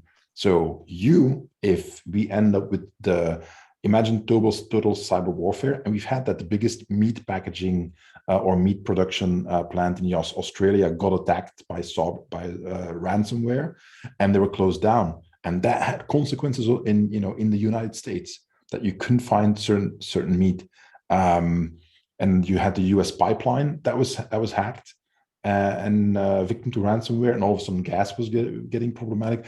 The gas was there, you just couldn't get it at the gas station. So that's what people forget. Like you just said, if they've got a massive amount of chicken, but they can't get them processed then into the stores or restaurants, then they have to kill them, and then they have no chickens, and then they lost a bunch of money. So we're trying to zoom in and out at different levels so that you understand what's going on, the stuff you cannot control, and how it affects you. So that's why I think both the big picture explanation and the more personal, closer to the individual aspects are equally important. It's not either or. If you don't understand one, you cannot understand the other, and vice versa. So that's one thing. And the other thing I want to mention is that a lot of the stuff we mention, when you listen to it and you're like, that's bullshit. Because my experience of COVID was very, very different. It was great, and I watched Netflix all day and da da da da. I'm like, okay, understand that your experience may be, I mean, it is totally true for you, but somebody else living in Africa or in Asia or in Western Europe or in the US, doesn't matter, might have a totally different experience. And it might have been the most traumatic and problematic event they've had in their entire life. So understand that we're talking in general, and everybody's had a different experience, but also what we're trying to do is talk to you guys and explain like potentials. Like these are problems. Now, what will happen? We don't know. Nobody knows. Like I think we did a pretty good job in our last podcast at forecasting a little bit. And like we said, the biggest thing is that we got the timeline wrong. Now, that said, the same applies to everything we say now. Will that happen tomorrow? Nobody knows. Will we immediately get to total cyber war? Nobody knows. How bad will it get? Well, maybe for you, it'll be not that big a deal. If you live in a rural environment and you're pretty much self-sustained already, you live close to a farm or there's a bunch of farms nearby, you're a tight-knit community, you're all helping each other out with food and so on. It's going to be different than somebody living in an urban environment with 5 million people packed together, who all of a sudden run out of food and gas, and then the electricity shuts down. So try to, again, zoom in and out of different places, different times, and contexts to make sense of what we're saying. That's it. Let's move on to another one, governments, because you've talked a little bit about already. So what's coming our way and what is already here? So what's already here is government scapegoating through polarization. You can't blame us, so you just we'll make sure you blame each other, so you don't blame us, right? Yeah. And I could strongly suspect that polarization is also being accelerated for additional purposes. I'll come back to that in a second. I think you've got huge polarization issues, and people now, so that there's no middle ground, or very, very little middle ground in public discourse. There's middle ground, I think, around. It's not as bad as the media would have us believe, but that gap is increasingly growing and becoming more extreme. And this isn't just left right, although that's there. It's even down in sort of fundamentalism. But there's just a huge push on polarization, or should we say multiple polarization. So it's not just about politics anymore. You must fit in certain boxes on everything almost, and who you'll interact with will very much depend on their viewpoints on certain things. So demands the media via the government, or the government via the media, I should say. The thing that concerns me greatly, if I'm going to say something keeps me up at night, it's what I call this term trust equity, or the lack of trust equity. Governments don't get to cry wolf too much before it doesn't work anymore. And there is now very significant numbers of voter population that do not believe what their government says. And that's a problem. That's a real problem. If it stays at that, it's bad. But if they actively go against what their government says, as just the, like, fingers up to you because we don't like you actually, then that's cataclysmic in terms of sort of public safety. What that packs down to at the individual level is a lot of people going around their daily lives very distressed, very disgruntled, very angry, very agitated, and willing to kick off about it and show their views. And I'm going to pick one case, and it's easy to say, but that's just one case, Toby. An epidemic it does not make. And I don't know if the viewers in America will even know about this, but last week in Germany, a petrol station clerk was shot by a guy. And basically, the initial information out was the guy went in without wearing a face mask to buy some beers. The clerk informed him he couldn't serve him without wearing a face mask. And the guy walked out, came back in with a face mask, and then shot the clerk. Okay. Brilliant. Murder one, premeditated, bang, like there's no manslaughter there. That's the canary in the coal mine. That's how extreme people are feeling about these rules, these mandates, this governance, this government. And there's a lot of people are going to be shocked and horrified that happened. And a lot of people incredibly supportive of the person that took that extreme action and basically saying that showed them how serious we are. And the danger there is this, it's known very well known with serial killers in the copycat effect. Once one person's validated that action, it's very easy for other people to follow after that. And so suddenly these trends can take off and spike. And even if an example is made of that person, and I believe it will be very clearly through the court process, that just within that polarized situation further disgruntles and disaffects those people that identify with that person in that circumstance. And that these are not lone individuals anymore. Significant sectors of society are identifying with pro-vax, anti-vax, pro-mask, anti-vax, left, right, gender identity or not. And this has been forced upon us for more years than we realize, actually. Yeah. And it's now a very, very uncomfortable situation. And it's very problematic. What's layered on top of that, and this is the worst part, is the hubris of the governance believing they've got this. Yeah. They're so smart, they're so credentialed, they're so all-knowing that, and the plebs and the little people just need to do as they're told. And so that arrogance of governance that we're now seeing, you saw the messaging at the beginning of the pandemic, we're all in this together and trying to create this society. And now you've got world leaders basically telling half their population, well, we're just fed up with you now. This is really, really not good. When the rulers believe they cannot fall, it's going to get really bad for somebody, right? And they're almost, it feels to me, governance in progressive society, in modern society, is almost antagonizing reaction from large parts of the demographic because they want to slap a label on because they want to get to their next plan. And America's very clear about this. They have a domestic terrorism problem now because of the Capitol Hill insurgency. And whilst to the average person, it might not make any sense, that's the agenda they're now full steam on. And very few countries are calling them out on that. And very few other countries are not following a similar model. And when you've got all of those parts in the mix, history again teaches us very bad things happen. Very bad things.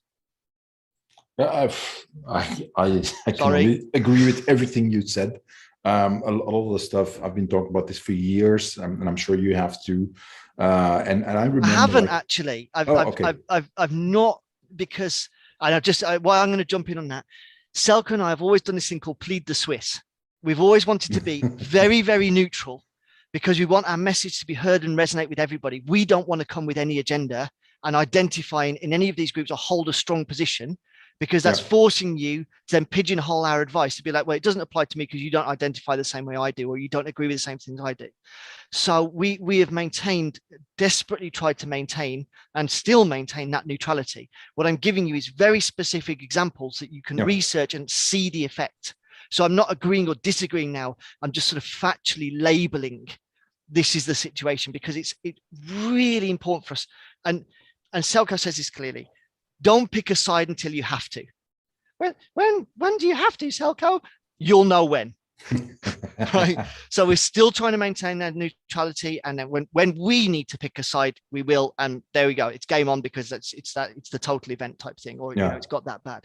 So I just want to clarify that point for the listener. Anything I've labeled there in that small sort of speech I gave, don't believe I agree or disagree with any of it. I'm just labeling it as an issue, an example of the issue. Sorry. Thank you. And this is exactly, I mean, this should have been self-evident, but the times we live in, everything is so polarized that people will automatically put you in whatever camp, like you said, political, ideological, and so on. They automatically assume. I, for years, have on my social media said no politics, and I'm like, as any good despot, every now and then I break my own rule. But I tell people, like, sometimes when I share stuff, no comments about politics. I don't want to hear. Why? Because it's useless. Second thing, it's not entirely useless. Problem is, it is on social media, in my experience, more often than not completely, unproductive. So, and I've also said many times, and one guy once, basically in a very passive aggressive way accused me of being far right, and I tore into him. And I went after him because I know where this kind of nonsense leads. And I'm like, you want to call me far right? Prove it. Because I don't talk about, I have political opinions. And I've been saying for years, I tell people, look, I'm politically homeless. I'm a political orphan. I used to be a little bit more along towards a specific political party, but then they messed up so bad that I'm like, I cannot vote for you guys. Elections are horror for me, because I read every single party's program, and then I have to look for the least horrible one that I can vote for. Because if I don't vote, I mean, the way in Belgium, the way things work with the election system, it's not productive to vote. We have to vote, by the way. It's not a choice; it's an obligation here. So if you mess up your vote, it's kind of it's a stupid thing to do. Anyway, so that is one thing. If you would ask me my politics, if I were so inclined to explain them to you, it would be impossible for you to put me in a party, because I would say things that you would consider left. I would say things that you would consider right. And you was like, well, if I say that you're in that party, then, and then I will say that, okay, well, how about this? Because this is also what I believe.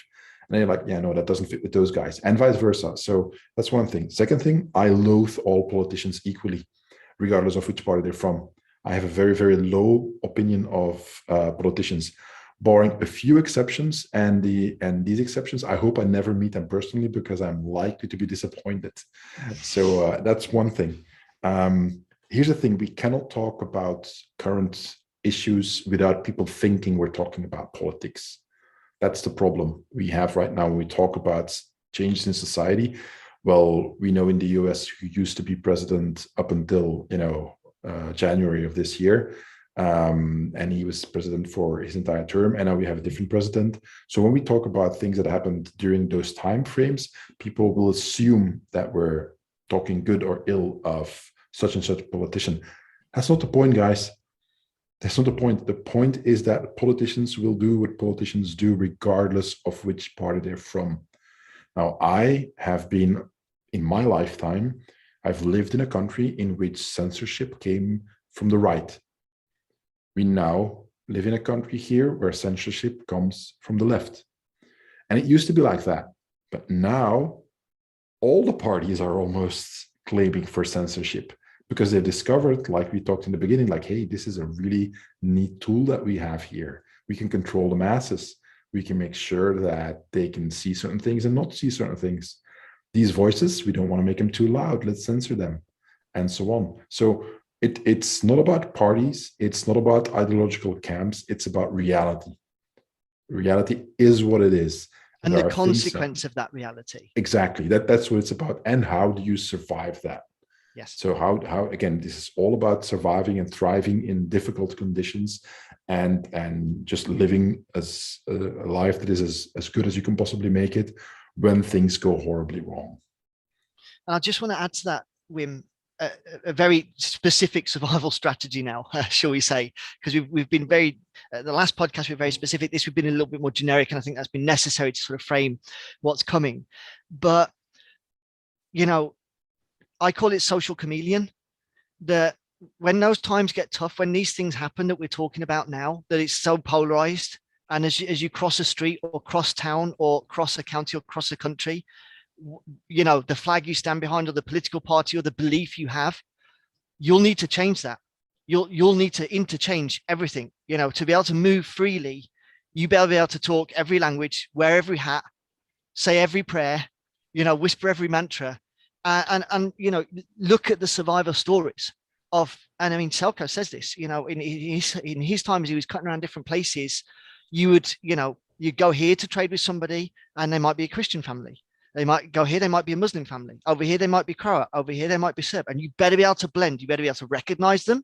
Yeah. And you better be able to convince them that you're in their tribe or you're not a threat. Yeah. Right. And so when you're wearing your heart so much on your sleeve and you're forcing everybody to see, this is my allegiance, this is my viewpoint, this is my something, feels wonderful now. It's not going to feel so great in the not too distant future, because like you say, and even for those of us that work very hard to not advertise which camp we're in, like you say, the problem is someone will just put you in one. Yeah. It's almost, you can't answer things in any way now. Someone's not going to stick a label on you. And the fact that everybody in society wants to stick labels on everybody is deeply troubling in and of itself. But as a survival skill, you better be good at listening to the other side, because in the not too distant future, you're probably going to have to need to deal with them. And if you're going to go in to find food for your kids, but frothing and spitting on how despicable they are in the process, it's probably not going to work out that well for you, is it? I don't think you're going home with anything for the kids to eat in that. And I can give you a litany of stories from history and specific examples of people that did that well. And I'm not going to say thrived, but survived better than others. And people that would refuse to do that. And it was a very quick terminal mistake. Yeah. Yeah, Mark McCune says that often, and I think that's a really good point. And he said people have forgotten how to negotiate with their enemies, and in these polarized times, people have such disdain for whoever they think the other is, and the other is whoever disagrees with them. And like you just said, if you don't agree with everything they say, they all their ideals or positions, then you're the other. Then you're and by default you are a bad person. You're evil. It's not you're not wrong. You're evil, and you need to be taken care of. Whatever that means. For some people, that means extreme things. For other things, it means you get deplatformed or cancelled. And for other people, it means that you shouldn't even have a right to vote. Jimmy freaking Kimmel said that on his night, it's a talk show, one of the biggest talk shows in the US, that, maybe, and I'm paraphrasing, maybe unvaccinated people shouldn't get medical treatment. That is prime time USA mainstream entertainment news, saying that those people, they are the other. They don't deserve medical attention. I point my little finger to the sky. Excuse me, sir. What do we do with people who smoke? What do we do with people with obesity? What do we do with people who, it's not their fault, but they're sick anyway?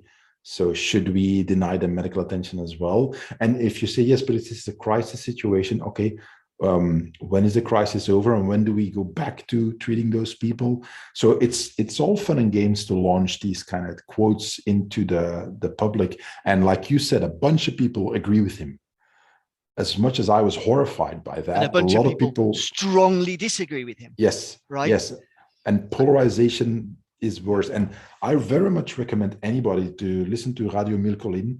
So Radio 1,000 Hills, which was a radio that during the Rwandan massacre, the genocide in Rwanda, they were the ones egging on, the tensions and so on. And listen to what they said back in that time to the other ethnic community, about the other ethnic community, we're coming for you, your cockroaches and this and that. I listened to the tapes. I've heard the same and worse in mainstream media now in the last year about people concerning this pandemic and political and so on. Okay, you go ahead. Sorry.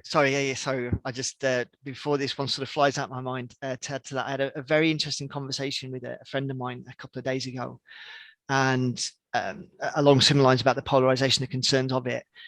And he was, well, what can be done about it? You know, what advice can you give? And for me, it's this: if you are having a strong emotive reaction to something you are being exposed to, you are being played.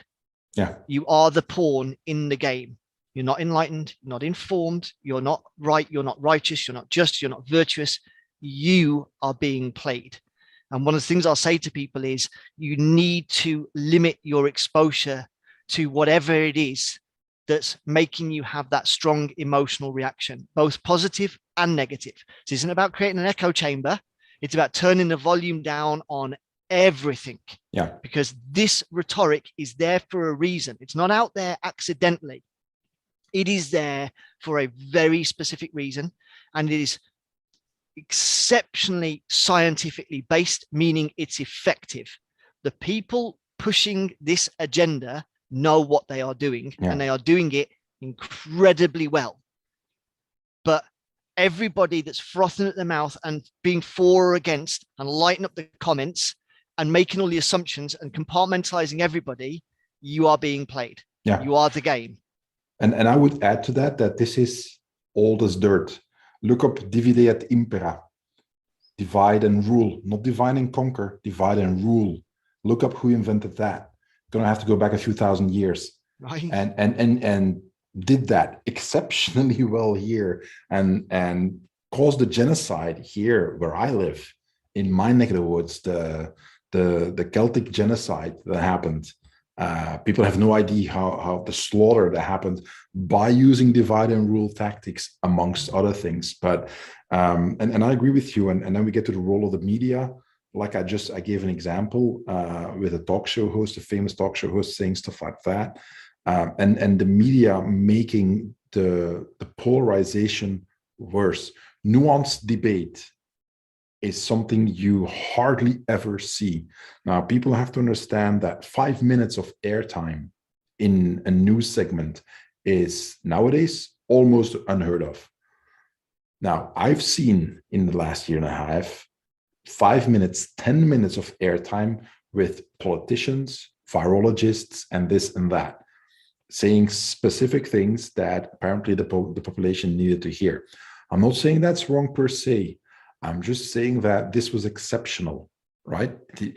Politicians don't get that platform on like the 7 o'clock news over here. They don't just get that. They get like 2-3 minutes at tops, and that's it. There are, shows, political pundit shows and so on that they can go on to talk about that stuff. Then they get more, but I'm talking about the news. The more attention certain things get, whether it's in, like, let's say the 7 o'clock news or whatever, and in newspapers, the more a certain agenda is being put forward. It's not necessarily that this is news, but more nowadays, it is like, we're going to make this news, we're going to make this the issue, and this is the narrative, exactly. And that is people, we as human beings, thinking stories. So you have to, and good PR companies know how to sell a story, good marketing departments, they sell stories, ad copy, advertisements, they're all stories. They give you a feeling, they give you something, this and that. And like you just said, if you feel something about something that is in the news, etc., then that news person who made that item succeeded. And if you feel what they wanted you to feel, then they succeeded exceptionally well. And we've never had more tools in the world to make us feel or think a certain way than right now. And social media is the biggest issue in that regard. And I said years ago, when they were banning certain people from social media, I'm like, I disagree with this guy, but he needs to have a right to speak. And then people said, yeah, it's a private company. They can build their own, they can do whatever they want. I said, no, they can't. Governments tend to regulate and even break up private companies all the time. They've done look up in history how many big companies had that the government said, like, now we're stepping in because you're going too far. And governments can make new regulation to protect free speech and so on, to give everybody their rights. And then you have to wonder why that's not happening. Especially, we've seen an American president being kicked off social media. That is arguably the most powerful politician in the world. And a private company said, we don't want you to talk anymore. You can shut up. Now, and he could go elsewhere and this and that.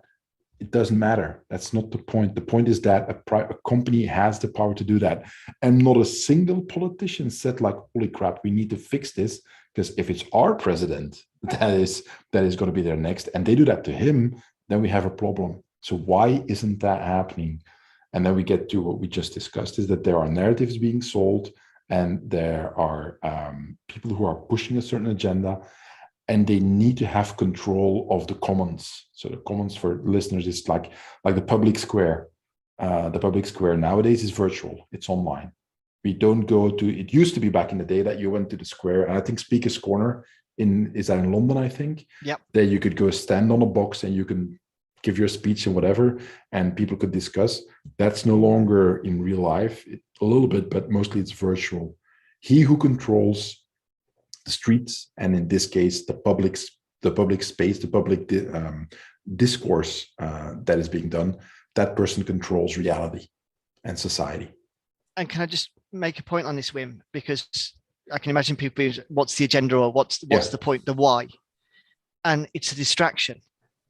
You know, what did we say to you earlier? All these things that we're naming, all these things coming down the tracks, all of this result of policy, they don't want you to know about. They don't want you thinking about that, because one, you would take your government to task. Yeah. Why did you do it? What is your plan? How are you going to avert this? Right? And you're not going to like the answers, and they're not going to tell you. And, you know, the consequence. So they need that to be blindside shock, or just the ship that passed in the night. So by keeping you enraged and engaged, to use the phrase for it, that's what it is. And you see people in the comments like this. I look at, how long did it take you to type that? Haven't you got anything better to do?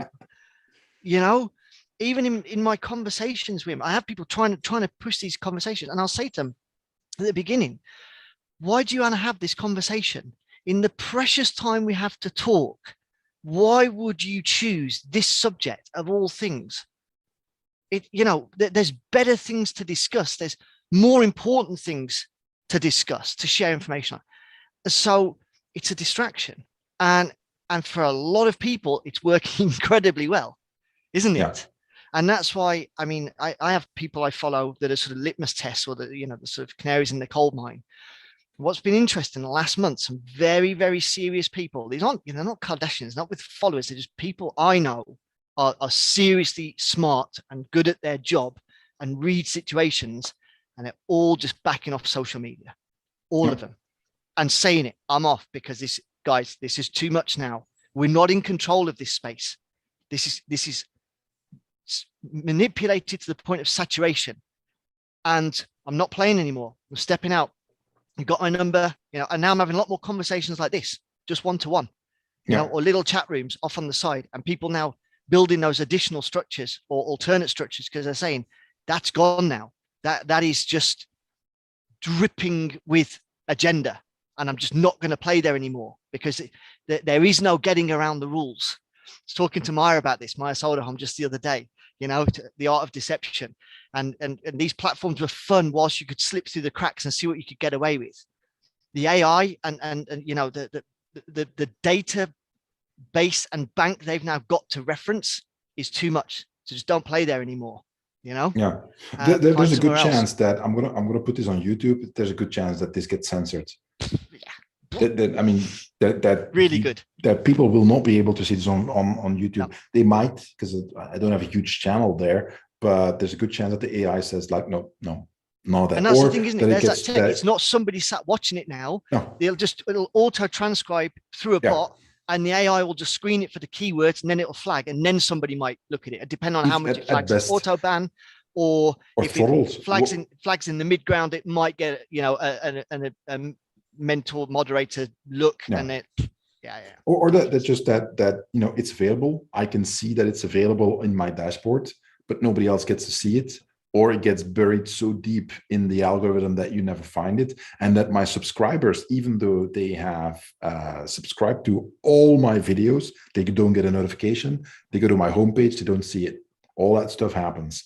And I've been on the internet for decades now, so I've seen this evolution. Anyway, it's not good. It's super not good. No. Here's the thing. So polarization for folks, what happens, and people being put up against each other, that creates violence. Violence is the end result of that. We've seen it over and over and over the last few years. Remember a few years ago when it was like punch a Nazi, when that thing started happening in the US? And I said, folks, don't do that, because who gets to decide who puts the label on somebody and say that's a Nazi, so it's okay to punch them? I understand the sentiment behind it, but if once you go down this road, then it's, well, do we stick to Nazi, or are there other labels that we can put on people and that allows us to punch them as well? And then who gets to put those labels on people? Which means that all of a sudden, and we are there now, you're anti-vax, you're anti-this, you're pro this politician, you're against that one. That's a label, I can punch you now. That's the normalization of violence. And that leads to the backlash. And that leads to, like you said, the governments and big organizations can push through a certain agenda while people are distracted. But it also leads to the rise of authoritarianism, which means that people will notice, and we've had that last year with Black Lives Matters and the George Floyd manifestations / riots, is that the total breakdown of law and order is that people get scared. They're like, and I've seen video after video after video, and talk to people who are there and this and that, who lived through those riots, who lived through those manifestations and were personally attacked and so on. And when they see that you're living in this quiet suburb, and all of a sudden in the middle of the night, there's these protesters calling you names, calling you racist, and saying that you have to give up your house as reparations for slavery in the past, and so on. And the police let that happen. They don't show up when you're attacked. That's the key point. And the justice system doesn't handle it. It's not a key point. This is happening. This has happened. If you look it up online, you might find the problem is that the media is kind of complicit in the sense that they disappear certain articles. So you might have to take screenshots from some stuff to keep your memory fresh. But DA said that we're not prosecuting that. Look up what the DA in San Francisco has done when it comes to rioters and attacking police officers. And then what happens when police officers use violence or supposed violence during protests and riots and so on, how the rules have changed for them. And you can talk about accountability, it's a different discussion, but the point is that the average person seeing that wants nothing to do with it. The average citizen who is doing his 9-to-5 job and wants to have fun on the weekend with the family and the kids and wants to go to the ball game or soccer game, whatever you want, they don't want that kind of chaos and violence in their lives, and they get scared. Now, they are going to ask for somebody to step in and fix those problems eventually. History has taught us that is always going to be somebody who's an authoritarian, and they're going to give that guy powers, and it's for your safety, it's for your kids, it's for the good of society, and so on. And people are going to say, yes, do it. We give you carte blanche, you can do whatever you want. And I'm only slightly exaggerating, because obviously it's not going to say carte blanche, but it's going to happen. Now, the reason why all the stuff we just mentioned about the way that governments have acted and the times they have basically circumvented or flat out broken constitutions, including here in my country, right? These are precedents, and they push, and there's no reaction, they push further, and you never gain back that ground. Now imagine all the things you've seen that you think, well, maybe they pushed a little bit far, but it's a crisis, it's important. Like what's happening in Australia now, we talked about this before recording. that the government requires you to send a picture of where you are with GPS stamps to make sure that you're not breaking quarantine or staying in your area and what have you. That is insanity. That's 1984 level, beyond anything George Orwell could have imagined. And that is the new normal. Now, here's the thing. This is what we know about organizations, in particular governments. Once they get a tool that gives them power, and once they have a certain measure of power that they gained, they will not give it back. There's not going to be a moment where all of a sudden the crisis is over and they give you back all your rights and they scale back all this stuff. It's not going to go anywhere anymore. I am looking at, my thinking is, instead of the never-ending wars, we're going to have the never-ending pandemic. That's what it looks like to me right now, is that when is it going to be over? I hope, because we talked about that before. I hope somebody one day is going to say that, but I'm getting to the point where what it looks like to me is that there is a possibility that one day they're just going to think like, we're not going to stop this because this is just too good. We've got massive control. If the pandemic is over, then we can't use these tools anymore. So let's keep it going. So anyway, and that is going to directly affect how you as an individual live. And it's going to affect people who are fed up with this, or the people who are scared of the violence that has been happening for a year and all the protests and all that kind of stuff, will vote some sort of dictator-like, authoritarian type person in power. And then the shit starts. Then the problems begin. And all of a sudden you find yourself in a situation like Selco, like everything is going just to hell in a handbasket very rapidly. And for some reason, people think that in 2021, it can't happen anymore, despite history, centuries of history proving just that. Long rant. I'm done. I'm just going to come in on 2 points there, Wim, if I can. Go. And you use the analogy of punching a Nazi and going down this road. And that was an interesting point because, you're going down the road. There's a point, there's a point you can turn around, and then there's a point of no return. Yeah. And I firmly believe we're past the point of no return. So now this whole thing needs to cycle out. The cycle must be completed. And that's really not good because, we can clearly see we're on that sort of narrative driven cycle. And Daisy makes a very nice phrase of beware of people offering 30-second solutions to 30-year problems. Yeah. Right. And that's the thing. Dictators don't look like dictators when they show up. They look like saviors, don't they? And they're just going to encapsulate in a soundbite all of these things that are going wrong. We can fix this. We can fix this. And they'll get good early results. They'll get that confidence. Oh, they're fixing it. But we can't fix it until you just give us this little thing and this little thing and agree this. And we're there. This isn't future forecasting. We're reporting the news now. This is what's happened. Yeah. We're in it. We're in the cycle now. So we can even say, forget about all that big picture stuff we talked about, infrastructure, logistics, geopolitical, business decisions. If this is the cycle of the country, of the governance of the country you're in, because not every country's in it, but we can certainly see the ones that are and the ones that aren't. If you're in those countries, it is going to be a very rough ride. It's going to be a very rough ride. And it's not only going to be physically tough, it's going to be mentally mind-blowing because you're not going to know what to believe, who to believe. One of the most fatiguing things Selco talks about, like when he talks about fatigue, right? Bear in mind, he was in a siege in a city for a year, no electricity, no running water, constant gunfire. I think the highest amount of mortar fire in a day was 1,800 shells. You can figure out how many a minute that is yourself, right? Most fatiguing thing, he said, those loudspeakers never stopped, was just a constant propaganda. Constant. And he was like, some days you'd almost believe it. Like it'd be abuse. And then like on a day 3, it'd suddenly be like, but you can surrender. Today's an amnesty. Come over to our side. There's food. And he was like, the amount of times, and he's like, the amount of people that died because just mentally broke down. And when that door opened, we'll let you out.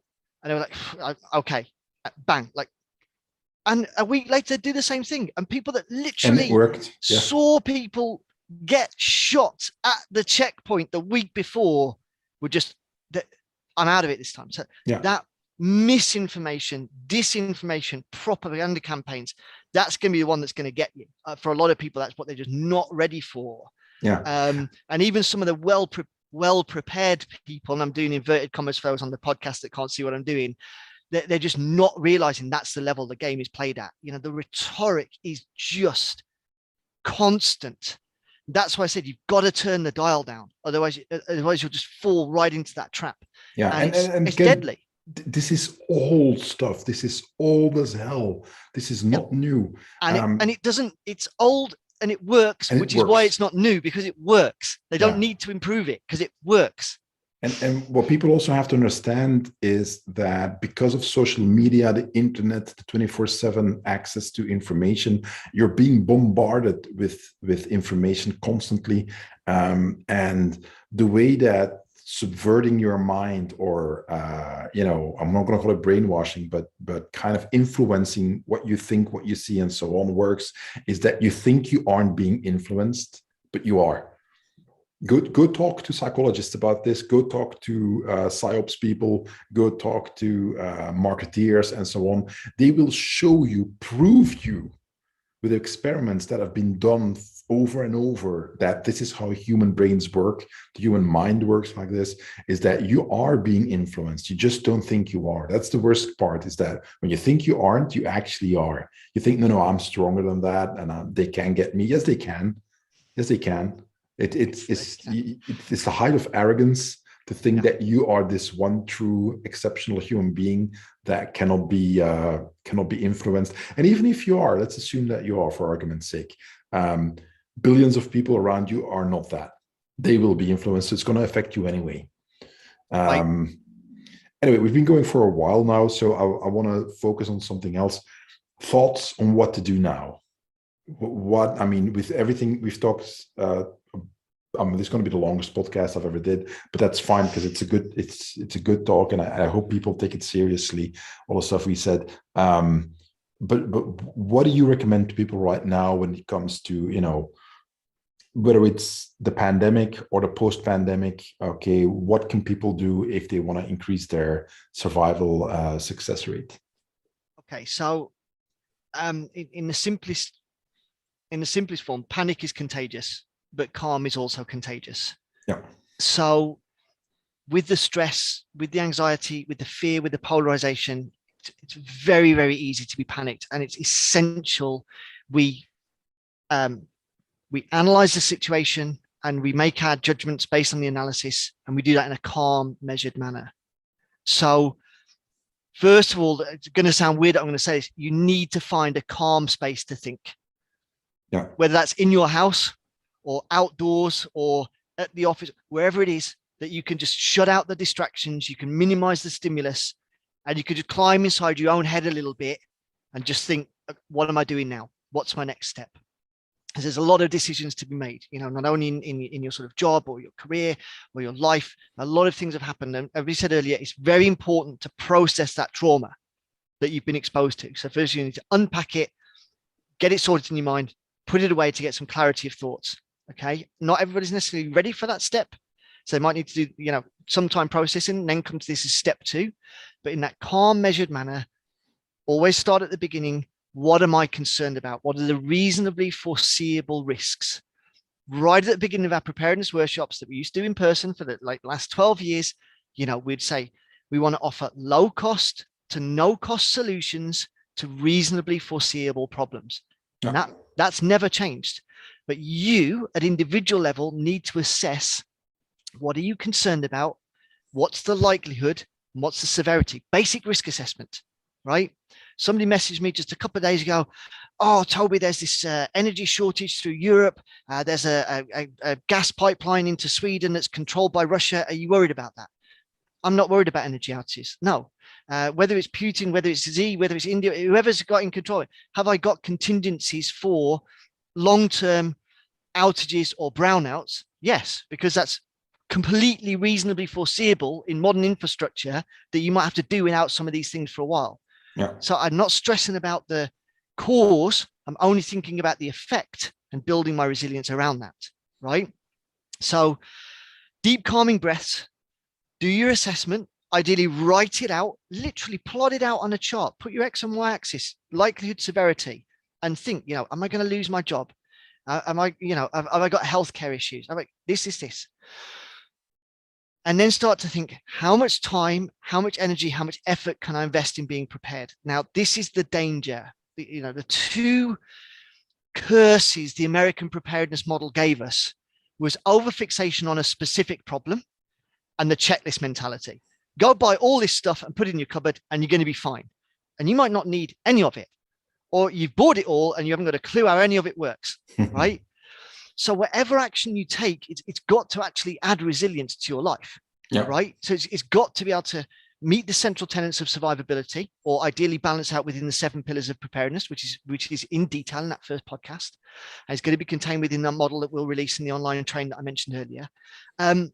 But you need to keep your focus a little bit tight on, so many people are competing for your time right now. That's why I'm not doing unproductive social media, not doing unproductive conversation, because I'm keeping my time focused on getting my preparations in for my assessments for what I individually am concerned about in the near and mid future. All right. And everybody else needs to do the same. Is there generic guidance that they can apply? Yes. Work on the 7 pillars of preparedness. Is there sort of general rules to follow? Yes, I'm not going to go into them right now. But the key thing is, if you're doing that in a panicked state, you're going to mess it up and you're going to get it wrong. Okay.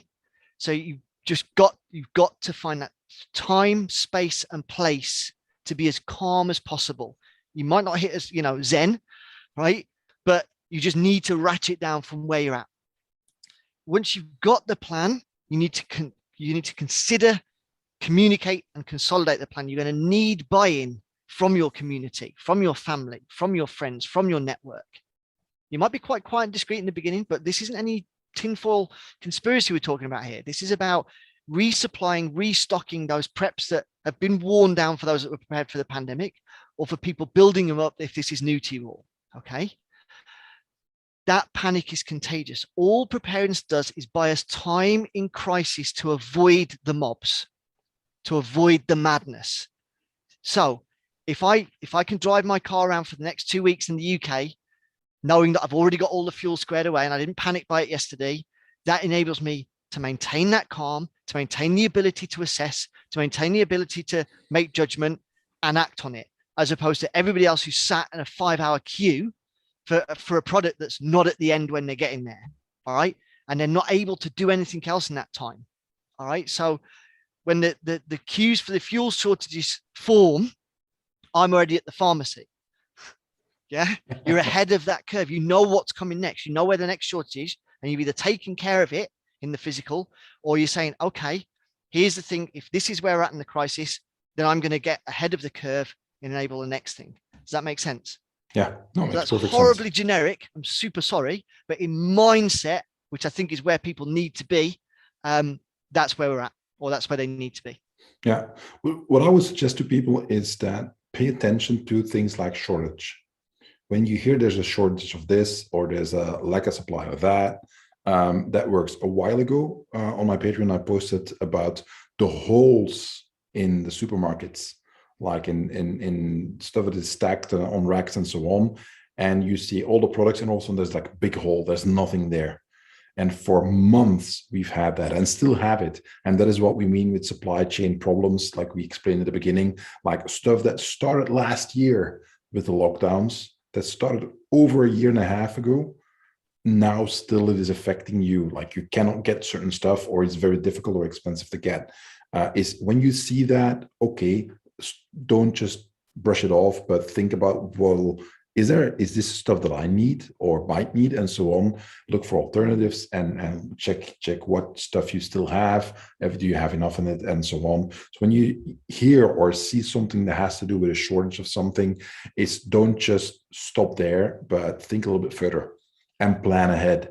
And that will, like you said, automatically put you ahead of the curve, because once the hole is there in the supermarket aisle, it tends to get bigger after a while, because people see there's the hole right there. Remember the empty aisles where the toilet paper was? But imagine that for pretty much any other product that you might need. So you want to have that squared away before those holes get bigger and bigger. So if you get a warning about that, okay, do some due diligence and notice if is this something you need to take action upon. Take action while you can, whatever it is. And I just want to add to that, Wim, while you can. Right now, you can go to the supermarket, the gas station, and do this. Yeah. Is it not unreasonable, knowing what we know now? Could we categorically say it will not happen, that in the event of food shortages, real or implied, the government mandates that only vaccinated people can go to the shops? Yep. Because that's not there right now, but there's certainly mandates in most Western countries of unvaccinated people or vaccinated only people can access certain things. This is a litmus test. This is seeing the tolerance. And this is what a lot of the big protests are all about.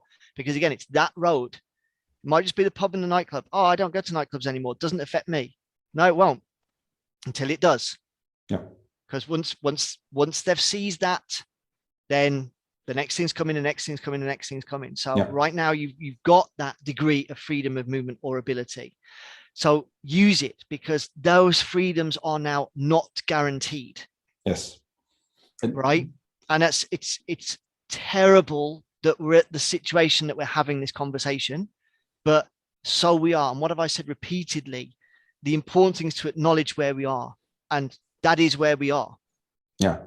If we would have said last year around this time, or like in April, that your government will basically tear apart the Constitution, ignore your constitutional rights, and mandate that you have this vaccine, or that you show a vaccine pass to go to a restaurant, to go to a movie, to go to whatever you want to do. And that if you're not vaccinated, that you will be fired, which is what happens in some places, Western countries. You're not vaccinated, your company has to fire you, not make it difficult for you to work. No, not vaccinated, fired. You're out of a job. If we would have told people this like over a year ago, they would have called us nuts. They would have called us conspiracy theorists or what have you. But these are all facts that I'm enumerating here. So then follow the same logic, same thing. Okay, how about next year? How far will the new normal have moved up away from, look back, 2019? If in 2019, somebody would have told you all the stuff that is happening right now, you would have said, you are insane. Nobody will stand for it. This will never happen. The police will not enforce those orders. They will not come knocking on your door. They will not arrest you because you're constitutionally protected by blah, blah, blah. Yeah, we saw how that happened. We saw all these things happening. And every government looks at all the other governments, like how can they get away with that? How can they do that? And so on. And they're all just basically copying each other. And it is happening now. If you still think it will never affect me, then, vaya con Dios, that's all that I can say. Good luck to you. I am not calling for any revolution. Quite on the contrary, I'm just saying be realistic about all this stuff here. And what you just said, just stay calm, focus, and do what you can. But pretending that it cannot happen, that there cannot be all of a sudden a mandate that does something that for you pushes you to the point where you say, well, I disagree with that because it affects me personally. Well, what can I say? This has been, you and I've seen, we saw this coming as soon as the pandemic started. So, you can get mad about it, but that doesn't help you or your family. Just, okay, exactly. It's counterproductive, isn't it? It's using your time unwisely. Yeah. And then we get back to the victim status. Now you're claiming to be a victim, like, I'm the victim because my rights are being trampled. Well, duh. Okay, that's what governments do. So that shouldn't be a big surprise. Yeah. But okay, now it's time for you to be anti-fragile. How about getting ahead of the curve on that part? Make yourself stronger and more survival oriented before they get to you. And it's not a conspiracy theory. It's everything I've just said is just news items that you can find for yourself if you want.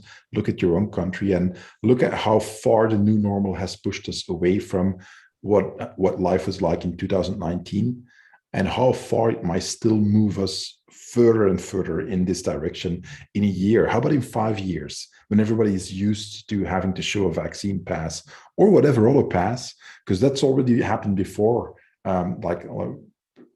Last year, when there was talks about this app that you needed to install on your phone to make sure that there was an alert if you've been exposed to somebody who's infected, and so on. Now there's an app with your vaccination card basically in there, and already the voices are there. Well, shouldn't we do that for all vaccines? And then shouldn't we do that for that as well? And all of a sudden, you are where what I've said for a long time, is that you get the Chinese social credit score, because punishment goes along with not following those rules. And all of a sudden, we live in 1984 combined with all the other dystopian novels that you can think of. So it's not a matter of opinion. This is not my opinion. This is just looking at the world that is around you right now. And learning from history and just seeing, what I forget who said it now, that history doesn't repeat itself, but it very often rhymes. Yes, it does. Just one point I want to add to that, Wim, because I'm aware throughout this podcast, we've talked very much about the individual, which is absolutely right, because we're all about getting individual action. But in my business side of things, I'm talking a lot about resilient organizations. And it's super fascinating because obviously, resilience is the new corporate buzzword, and everybody's giving the PowerPoint presentation and the business continuity crossed out business resilience plan to the board. But the fact is, and I've had some great conversations and big heavy hitting CEOs over there in the UK in the last couple of weeks, and saying, listen, there is no resilient organization without resilient individuals. You can have your policy at the top, but the action's got to come from the bottom or cascade very quickly down. Right? Who were the essential workers in the pandemic? It wasn't the lawyers, right? It wasn't the city folks. The things that made the wheels turn of society was your healthcare, was your food sector, was your food supply line, shall we say? All on minimum wage, or a vast majority on minimum wage. All had to endure very, very tough, challenging working conditions, but that's what society operates from. So if those guys and girls can't come to work, everything else stops. So if you're looking at this saying, but Wim, there is no dystopian future, that's fine. If that's not your assessment, we're not saying it, but there is. If you're a boss or in a job that you love and you care for your organization, you should be resilient, and you should encourage everyone to your left and right and above and below to be resilient, because the only way your organization can be resilient is by resilience at individual level throughout the ranks. And that's one of the reasons we're actually creating that training program I mentioned a couple of times now, is so that can easily plug in at the individual level and scale through any size organization, because these are the games we're playing now. We're just having to deal with the hand that's been dealt. And I don't, I'm not seeing sort of Mad Max in 2023, although, hey, careful, we might be listening to this in 2 years, sat in a cave around a fire together, I don't know, talking to no one. Life will go on, but it's going to become far more challenging and far more dynamic in terms of who's going to have to take how many hits, how frequently, quite simply. Right? That's why we spar when we train, isn't it? Because you need that exposure to the lumps and bumps to learn and grow. Same with resilience. Sorry, guys, it's going to be rough. Pandemic was just a warm up. So use the time that you've got now. Yeah. And I'm going to see if I can, wrap this up and with a good example. So about 2 months ago, we had massive flooding in Belgium and Germany. And like in Germany, like entire towns wiped off the face of the earth, so to speak, like just gone. Mudslides, just the ground just crumbling underneath, and just these giant sinkholes, and just entire towns gone. Same thing here in Belgium. Like it's just massive flood, entire towns. Just I've seen the images. I've shared some of them on my social media, and it's thousands and thousands and thousands of people who have lost their homes, lost their livelihoods, lost their jobs, factories that are closed, that just because there's nothing there, it's all broken. Nothing works anymore, and so on. I went on holiday in August to the region there. And the folks there, they had renovated an old water mill, and it was just renovated last year. And then COVID hit, and there was nobody could rent it. Everything was closed. So we were one of the first that came there. That was flooded. Now, luckily, the man works in construction, and they worked for almost 4 weeks. These people worked day and night, and they showed me videos of where we were standing on the property of the flooding, how it was just coming down the hill and laying to waste everything. And they were lucky that only the lower level was destroyed, and he had access to workers and material, construction material, and so on. And basically, by the time we got there, there was a little bit of a damp smell, but everything was fixed that needed fixing. And that's only because they had the tools, the finances, and the know-how, and the access, and the work, and the laborers, the specialist labor that knew how to do that stuff, that they got it fixed. And that meant that they had an income from tourists that had rented out maybe half a year before it happened, like we did. So that's one example. He told me that right now, and I was in August, he said, bunch of people, no gas, no electricity, no internet, nothing, no house. There's people living in tents next to a railroad because that's all they have. We will not be able to restore electricity and gas until the end of the year. That is a very cold area of Belgium. That's where, that's the region where the Battle of the Bulge was in the Second World War. It snows there, it freezes there, and so on. There will be people with no houses and no way to keep themselves warm. And this is on top of COVID. These things, and I've said this throughout the pandemic, disasters, accidents, getting injured, there's no pause button for that because there's a pandemic that keeps on happening. So we're living, like I said before, in the heart of Europe. Brussels is supposedly the heart of Europe. You've got NATO that's here. You've got the EU that's here. A bunch of HQs of multinationals are here. Supposedly we are a Western society. And you drive for a half an hour, 45 minutes max, and you are now in a wasteland. There's a piece of highway that is not used, typical Belgium, that they're piling all the rubbish on top of. And it's just becoming miles of crap, of brick and mortar and anything that you can find in a house, that they're just evacuating out of those towns and getting it away from there. Those people living there, they've got their lives destroyed. They're out of a job. They're out of everything, all personal belongings. So it's all gone. They now have to figure out a way to live again. And the government was absent. It was the Red Cross was very much absent. The army had to step in, and then they had to go away because then it was a pissing contest about who was responsible and who was allowed to do this and that. And it was just individuals, people from all over the country who said, we want to help, we're going to bring food, we're going to bring clothes and so on. Just individuals stepping in, community stepping in to help people out. And a lot of people who were victims of the floods we're incredibly grateful because we had nothing anymore. And the government wasn't there. People, 2 weeks after the flooding, a town, they hadn't seen the mayor, they hadn't seen any police officer, they hadn't seen anybody from the government. I'm going to say it very cleanly, fuck all. They'd seen nothing. You're on your own. 2021 in the heart of Western Europe. And then people say to me that I'm exaggerating. And I'm like, I don't know what fantasy that you live in, but this is reality. And people who doubt me, you can look it up online. All the news items in the Belgian press talked about it extensively. Everything I've told you is something that you can find online. There's nothing new. I know somebody who works for the biggest cell phone company cell phone network company in Belgium. And they said, yeah, same thing. We're not going to be able to restore the network until like the end of the year, maybe even longer, because all the cell towers are gone. So we're going to have to figure out a way and so on. So, and this ends with me talking about what I've said last time, that for her 18th birthday, my daughter and I did the same thing with my son. I took him with me. We had this is a final talk that I'm going to give you. Now you're an adult, kind of like a rite of passage. And I took him to the port of Antwerp, and people go to Google Maps, go to Antwerp, go for the port. Do the street view thing and just scroll through it and look at what you see, and then zoom out again, look at the map and all the industry that's there. right? It's huge, it's gigantic. You can spend hours driving there. And I've been to some of those companies because I've taught courses there.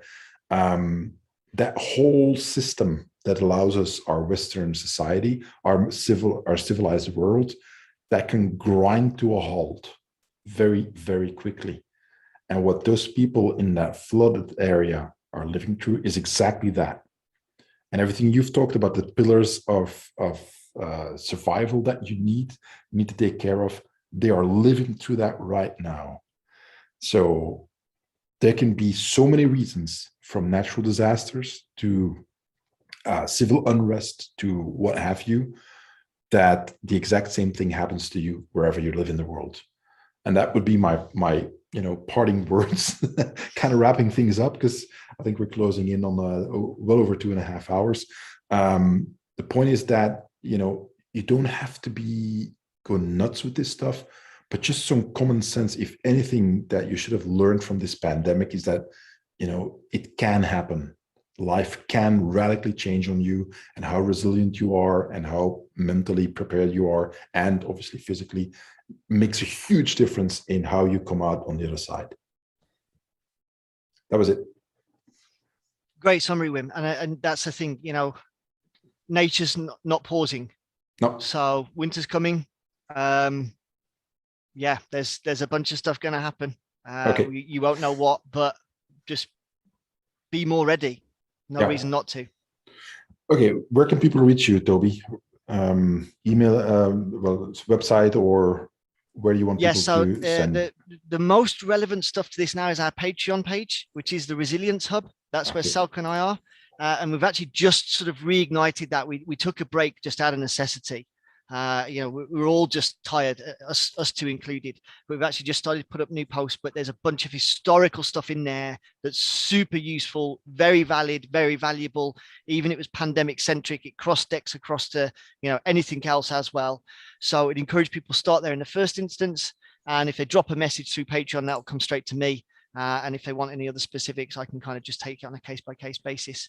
Okay, I'll put a link to that in the show notes, so that for the people who are new to the podcast, there's always a link in the description. It sends you to my page. It's typically wimsblog.com/, and then the number of the episode. I don't know which one this will be, so I can't say it right now, but go there and I'll put links to all the stuff that we said over there. Now, Toby and I are going to continue for a bonus episode, and I'm trying something new, and I am going to give you guys some of the questions we'll talk. So some of our patrons asked, how did Toby end up living in Sweden? He's going to ask if there's a reset or a different approach about what preparedness means now that we've been through this pandemic. Recommendations for a knife or firearm for survival, and how to talk to children of different ages what survival is, and how to teach them that. And then probably Toby and I are going to go on a real rant, because we've been holding back. But my idea was that we talk about all the bullshit that we've seen in this last year and a half, that we were like pulling our hair out and like, I can't believe this guy, and so on. So that's what we are going to do there. So if you want to be in on that fun, and it's going to be fun, support the show, support my work that I do on the podcast and all my stuff online. Go to wimsblog.com/donate, or you can do, and you go there. Different ways you can do a one-time or consistent donation. The best way to do that, go to my Patreon. Starts at $3 a month, and you get a bunch of stuff. And it's been going for years. There's literally hundreds of videos online already there that you can't get anywhere else. So go there, and then you get access to the bonus podcast episodes as well. Right, that was a promo. Okay. Toby, anything you want to add before we switch to the bonus episode? I just want to thank everyone for their time if they made it this far. This is probably an epic. And again, I hope this helped. This was very sort of general and generic, because it was a lot of the big picture stuff. Like you said, if you want that sort of more specific, actionable detail, a lot of that's right there in that first podcast. So between these two, you've got yourself a great start point to get going from. And I would just encourage you to get started. Use the time that you have and use it wisely. Excellent. And I want to thank you, Toby, for being such an awesome guest and generously giving so much of your time and expertise to the listeners.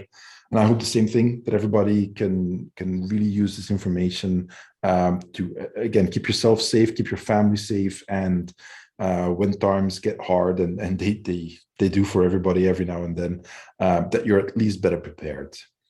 And with that said, we are going to switch over to the bonus episode, and we're going to say goodbye to every one of you who's been listening, and hopefully see you there. Take care. Bye-bye. Cheers, everyone. Bye.